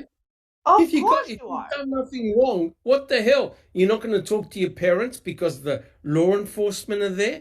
And what did Brendan Dassey tell bloody O'Neill on day one? We don't trust the cops. We don't trust law enforcement. And Brendan Dassey even said that the RAV4 got planted, right? So these cops are thinking, shit, they don't like us, they don't trust us. Dithering did the same thing to Bobby Dassey. You talk to anybody? You talk to anybody? Haven't talked to your mom? Haven't talked to anybody, any friend? That's exactly what he did. He's putting the screws to him right there.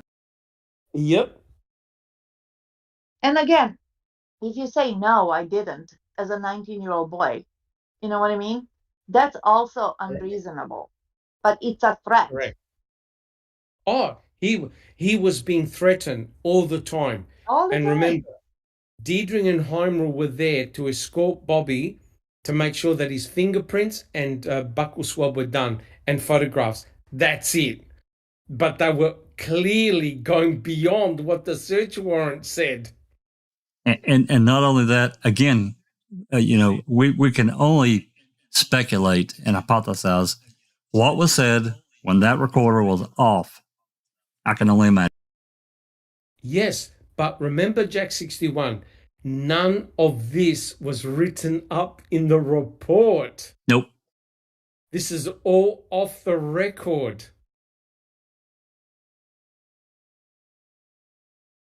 All right. Neverly, continue. Yes. So I'm going to just go back a little bit. Dithering, you just said something you might be onto, Dithering pondered. Maybe you think maybe he did this because he doesn't want to go back. Yeah, I know as much as you do, Bobby replied. You know more than I do. You guys know a lot more than I do. I think at this point, Bobby was really scared and was trying to be compliant. You know what I mean? I don't know how about you guys, but that's how I feel. Oh, yeah. But you know what you have that we don't have? You got family intuition, man. Yeah. So what's your gut telling you? Oh my God. Steven's playing his hand. Who do you think did it? I don't know. You don't know? What I told you guys is all I know about it. So if you were a betting man, I'd bet that you didn't do it. Would you bet like that? Yeah, Bobby wisely agreed. Fuck. Jeepers. Yep. Fuck. So I think if you read between the lines, mate, it's either you or your uncle. Make a choice. Guys, do you agree with what I just said? Yep, absolutely. That's horrific. And he had no lawyer with him. Bob was not there, no legal representation. It was just him. That's scary shit. Alice, do you have a comment? Very scary. It's actually Barb. She says in chat, how could we talk to one another when we were all in different places? Just like when Brendan was in Crivitz and investigated without me knowing about it. That's right. Yeah, correct. And remember, Skorlinski and Strauss went up there with a search warrant, and there was O'Neill there as well. And they did interviews up at Crivitz. They also seized the vehicles up at Crivitz. It was a shit show, right? And then they interviewed Stephen, but remember, his attorney was phoning him saying, "Don't say anything, don't say anything." There you go. But he couldn't keep his mouth. He couldn't keep his mouth up. Correct. Jack 61. Yeah, I was actually going to add to the interviews. November 10, 2005, Skorlinski and I can't remember. But regardless, they went to interview Brendan, and Skorlinski got really, really shitty with Brendan. And he's a kid, here you got to. Started right then. Let me With see Brendan, Kim Sowinski. Yeah, Skorlinski. That's when the accusations were made that you saw something in the fire. Yeah, it was Todd Baldwin. That's who it was. That was with Skorlinski that day. Yep. It's highly suspicious that interview was recorded. Don't have it. Attempts are being made to get it.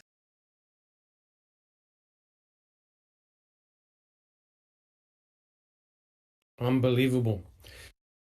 Jack 61, are you getting that document? Oh, what do I need to get done? If you wanted to put up that interview, or are we happy with that? Because you're right, Skorlinski did grill Brendan. So it's pretty obvious what happened here, guys.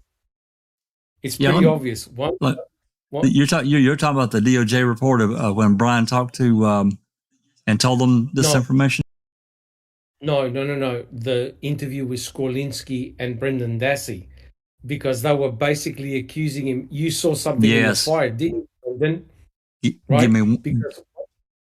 Yeah, I know where it's at. I get that in Tucson. Yeah, because once they found the cremains in that burn pit, the investigators are putting two and two together saying, "Hey, wait a minute. Brendan, didn't you just admit that you were there and you were at the fire with your uncle?" "Yeah. I went there to clean up the yard and clean up the garage." "Wait a minute. If we're finding cremains in the burn pit, that means that you saw something in that burn pit, right, Brendan?" "No." So they were putting two and two together all the way back then, Jack 61. That's the scary part. And it also started, for me at least, the first red flag went off when Skorlinski was grilling Brendan about the bus and kids on the bus. Everybody saw. Teresa, how could it be possible that 17 kids saw one thing and you didn't? You know what I mean? Correct. And then Brendan said, "Oh, yeah, I saw her too." Correct. Yep, they got O'Neill, Detective O'Neill got really nasty. O'Neill, yes, that's right, O'Neill. O'Neill. But That's Skorlinski right. knocked on the glass and got O'Neill out, and he Yes, told him about what the bus driver observed, and Lisa Buchner got the day and the week wrong. yes. Yeah. That was devastating for Brendan at Jack 61. Yeah, this is DCI Report 33. This is when Skorlinski and Baldwin went to Crivitz and interviewed Brendan. This is on the 10th, as you can see. God, I don't remember the exact page. If anybody remembers, please tell me and I'll get to it quickly. I don't remember it off heart. No, I don't. Yeah, well, anyway, it's DCI Report 33. Okay. I can link it in the video description. Awesome. That way people can read it whenever they get time. Yep, that'll be awesome. Right. Well, believe it or not, guys, we've actually finished the podcast. We actually did it. We finished the podcast. And I'll tell you what, that was an absolute ripper. And so, as you can see, what we try and do is just more than just the chapter itself. We like to bring in pictures, diagrams, reports, answer your questions as well to encapsulate what the chapter's all about. And it's pretty obvious why a lot of people don't like John Ferak, because he was able to eloquently put he obviously had this report, right, Jack 61? Zona must have given it to him. Oh, because absolutely. We never got this report until years later when the Mystic Jinx got it, right? The recording, right? Well, the November 9th recording, yeah, for sure. And I don't remember who got, well, between Rookie and yours, they got a ton of the agency copy reports from Calumet County, finally. Before that, I mean, they got well over 100 DCI reports. And before that, we only had a smattering here and there. We still don't have, there's a lot we still don't have, but yeah. Correct. So, there's this very distinct possibility that Bobby Dassey never did a damn thing, right? But was too scared to say what had actually occurred for fear of being incriminated in the murder of Teresa Orbach. Whereas Kathleen Zona is saying, all right, you want to play this game? I'm going to make Bobby Dassey, your star witness, into a Denny. And as you can see, the state are now saying, no, he's not a Denny. There's no Brady violation. And furthermore, they're even willing to concede that if Sowinski saw Bobby Dassey pushing the rap, it was nothing to see here, boys. Nothing to see here at all. So they know that what I think Kathleen Zona is trying to do is to disassemble the state's narrative, right? And really, the pressure could be on Bobby Dassey to come clean, right? To come clean. If he comes clean, say, look, it didn't actually happen this way. It happened this way. So what's going to happen, guys? You perjure yourself, you're in big trouble. So whatever happens, it's going to be bad. It's going to be bad. So, guys, if you're following the case, what John Ferak does is he puts references at the end of his chapter. So if you want to do any further reading or analysis, go check out those references. Most of them we've actually got in our website, in our library, if you want to do any further reading documents. But I like to really just thank everyone in chat. Don't worry, we'll go around the table as well. Thank everyone in chat for coming along. Thank you, Barb, for providing your comments. I know it's not easy for you, but I really do. All of us really appreciate that a real lot. If you enjoyed the program, please give us a thumbs up. Subscribe to our channel if you haven't. And Neville and I are going to take a couple of weeks off from doing Reading with the Crew. I think Neville's got a couple of things that she has got to get done in the oncoming weeks. Both Neville and I, we do the research for the reading of the chapter and putting it all together. I might work in the background if Neville doesn't mind. get a few things ready in the background so we can keep it going. But it's a joint project and Neville's idea.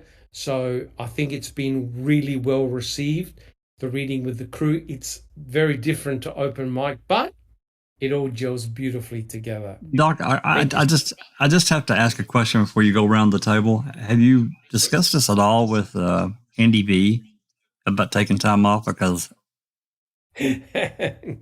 well, Andy B wants us to do a 24-hour podcast, but look, all jokes aside, we don't want to rush the podcast. We want to do a good job, and believe me, it takes hours and hours and hours sifting through everything. Jack 61 will agree. It takes a long time to put everything together and to make a story. And I think if you do that, if you go back over our podcast, you can see, guys, through Open Mic, Sunshine Christina, Crime Theory Exchange, Reading with Uncle Ken, Reading with the Crew, we've covered a phenomenal amount of stuff, right? So at the moment, and a big shout out to Jeff Jones, Jack 61, myself, Kelly, and Big Jeff, we're part of a commentary team looking at MAM 2. And even then, it takes us forever to get through 5 minutes of an episode because we know so much now, right? And that's really good. A big shout out to Jeff Jones and what he's doing as well. And so please support his work as well. So, guys, what we'll do, we'll go around the table, tell us how things are coming along, etc., etc. Jack 61. Well, I'm not going to put it up on screen, but I talked a few minutes ago when we were talking about, I don't remember the exact subject, but it had to do with open records request. And one of the requests that I made in this August 25th laundry list that I requested from Calumet County is a recording. It's got a property tag number. And I was told it had to be converted, sent out and converted. And they've done that before, so. And also the recording we got of Remaker's walkthrough of Stephen's trailer and outside. So I accepted it and just whatever. So I sent in a status update request. And this was probably a couple of weeks ago now. I didn't get a reply, but I did a few days later, which was recently. I got a package from Calumet. It had 2 CDs. One of them was the Remaker Walk Around, and the other one was this call between Chuck and Jody. But I got a letter though, and I didn't get an email with this letter with Uyghur. Uyghur's the one that wrote it. I got this letter, and in this letter, he first states that because this one interview that I wanted was of Brendan. We don't have it. He said that it was on a cassette, and he says that the crime lab is not converting cassettes to digital right now. What? The F-bomb. Yeah, it's obfuscation. That's what it is. And then it's a latex stalling tactic. And then he says, going on about the balancing test, and then talking about this criminal investigation, court stuff, and all this stuff. This is about Brendan.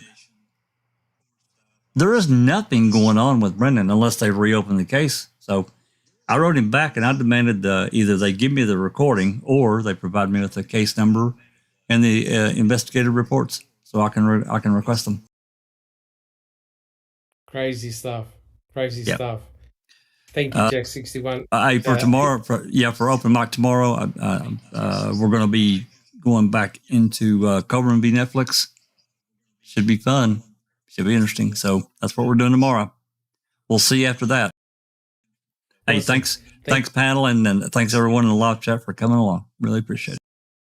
Thank you so much, Jack 61. Alice, how about yourself? Good. Doing not too bad. Maybe thinking about doing a video tomorrow just before the open mic, just to go over a quick catch up, because it's been a while, and go over the protest photos and things like that. If not tomorrow, it might be Monday. So got to try and get my finger out my bum and get that done. And I would What just time? like to say, Barb in chat says, thank you for not giving up on my family. No, we will not give up, Barb. We want the truth. We know the boys are innocent, and we know they don't deserve to be there. So we will keep talking and shouting until they're walking. And that's one thing that you could probably rely on for a wee while, is that we will keep talking and until the truth comes out. Yeah, Thanks, Bob. and on that, we do ask tough questions, right? We're not going to shy away from tough questions, right? And we have to ask tough questions, and that's important. If you're going to get to the truth, you need to ask tough questions. We right? have to put everything on the table, or we'll never get to the truth. Everything. Yeah. And otherwise we're going to be labeled as hypocrites for not facing tough facts and tough questions. And to make an omelet, you need to break eggs.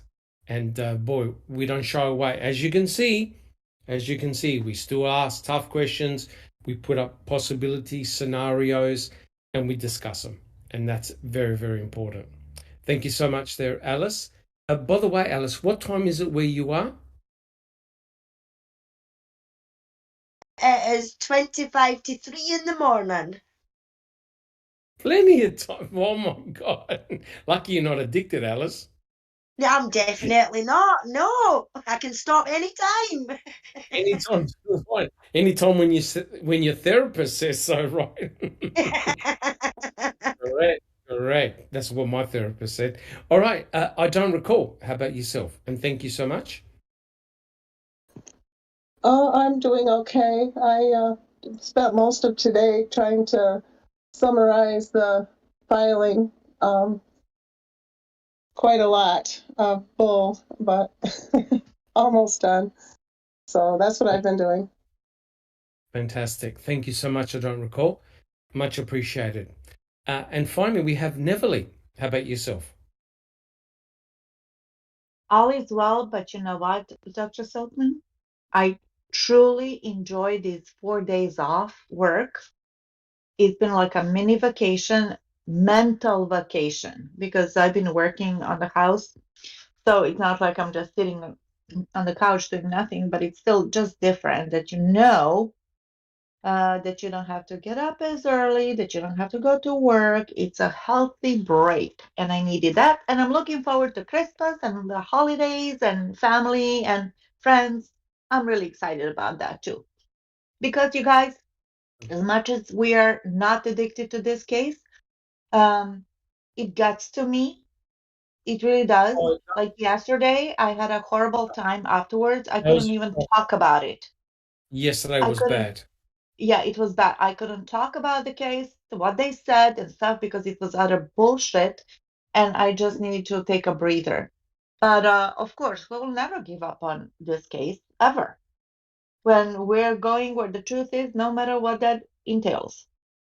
Correct. And I think on what you said, Neverly, is important. Guys, it is important to have breaks. It really, really is. It's important to freshen up, have breaks, and hit it again. Otherwise, it becomes stale and you become like yesterday. I don't know what it was. That reading was just, it did my head in, because the stuff that the state was saying was just pure, utter garbage and has been debunked many, many times over. But because it was said in the court and Stephen and Brendan were convicted, it's the truth. And we can't get away from it. So, Neverly, we'll probably resume these podcasts in a couple of weeks' time. Yes, Reading with the thank you. Are you happy with that? Yes, I think thank you very much. Refreshing up. Today's podcast was in fact, the last couple of Reading with the Crew have been very intense. We've covered a lot of stuff. Yes, right. We did. And how are you doing? Me? I'm not addicted. I'm not addicted. No, you can walk away anytime you want. Yes. No, I'm enjoying the podcast. I'm enjoying everything that we're doing. The Foul Play team is doing. but it does get to a point whereby you just need to relax the neurons, because you do get very angry, you do get very pissed off, and we can all see the shenanigans. People in chat have even said, hey, if you guys can see it, how come the state doesn't? Let me tell you, the state does see the shenanigans. Oh, yeah.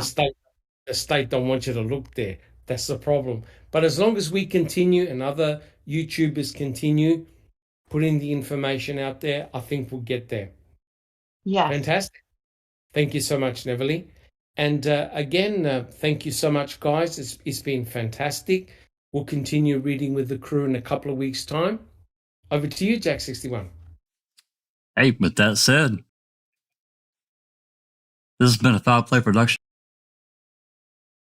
Thank you, guys. Take care.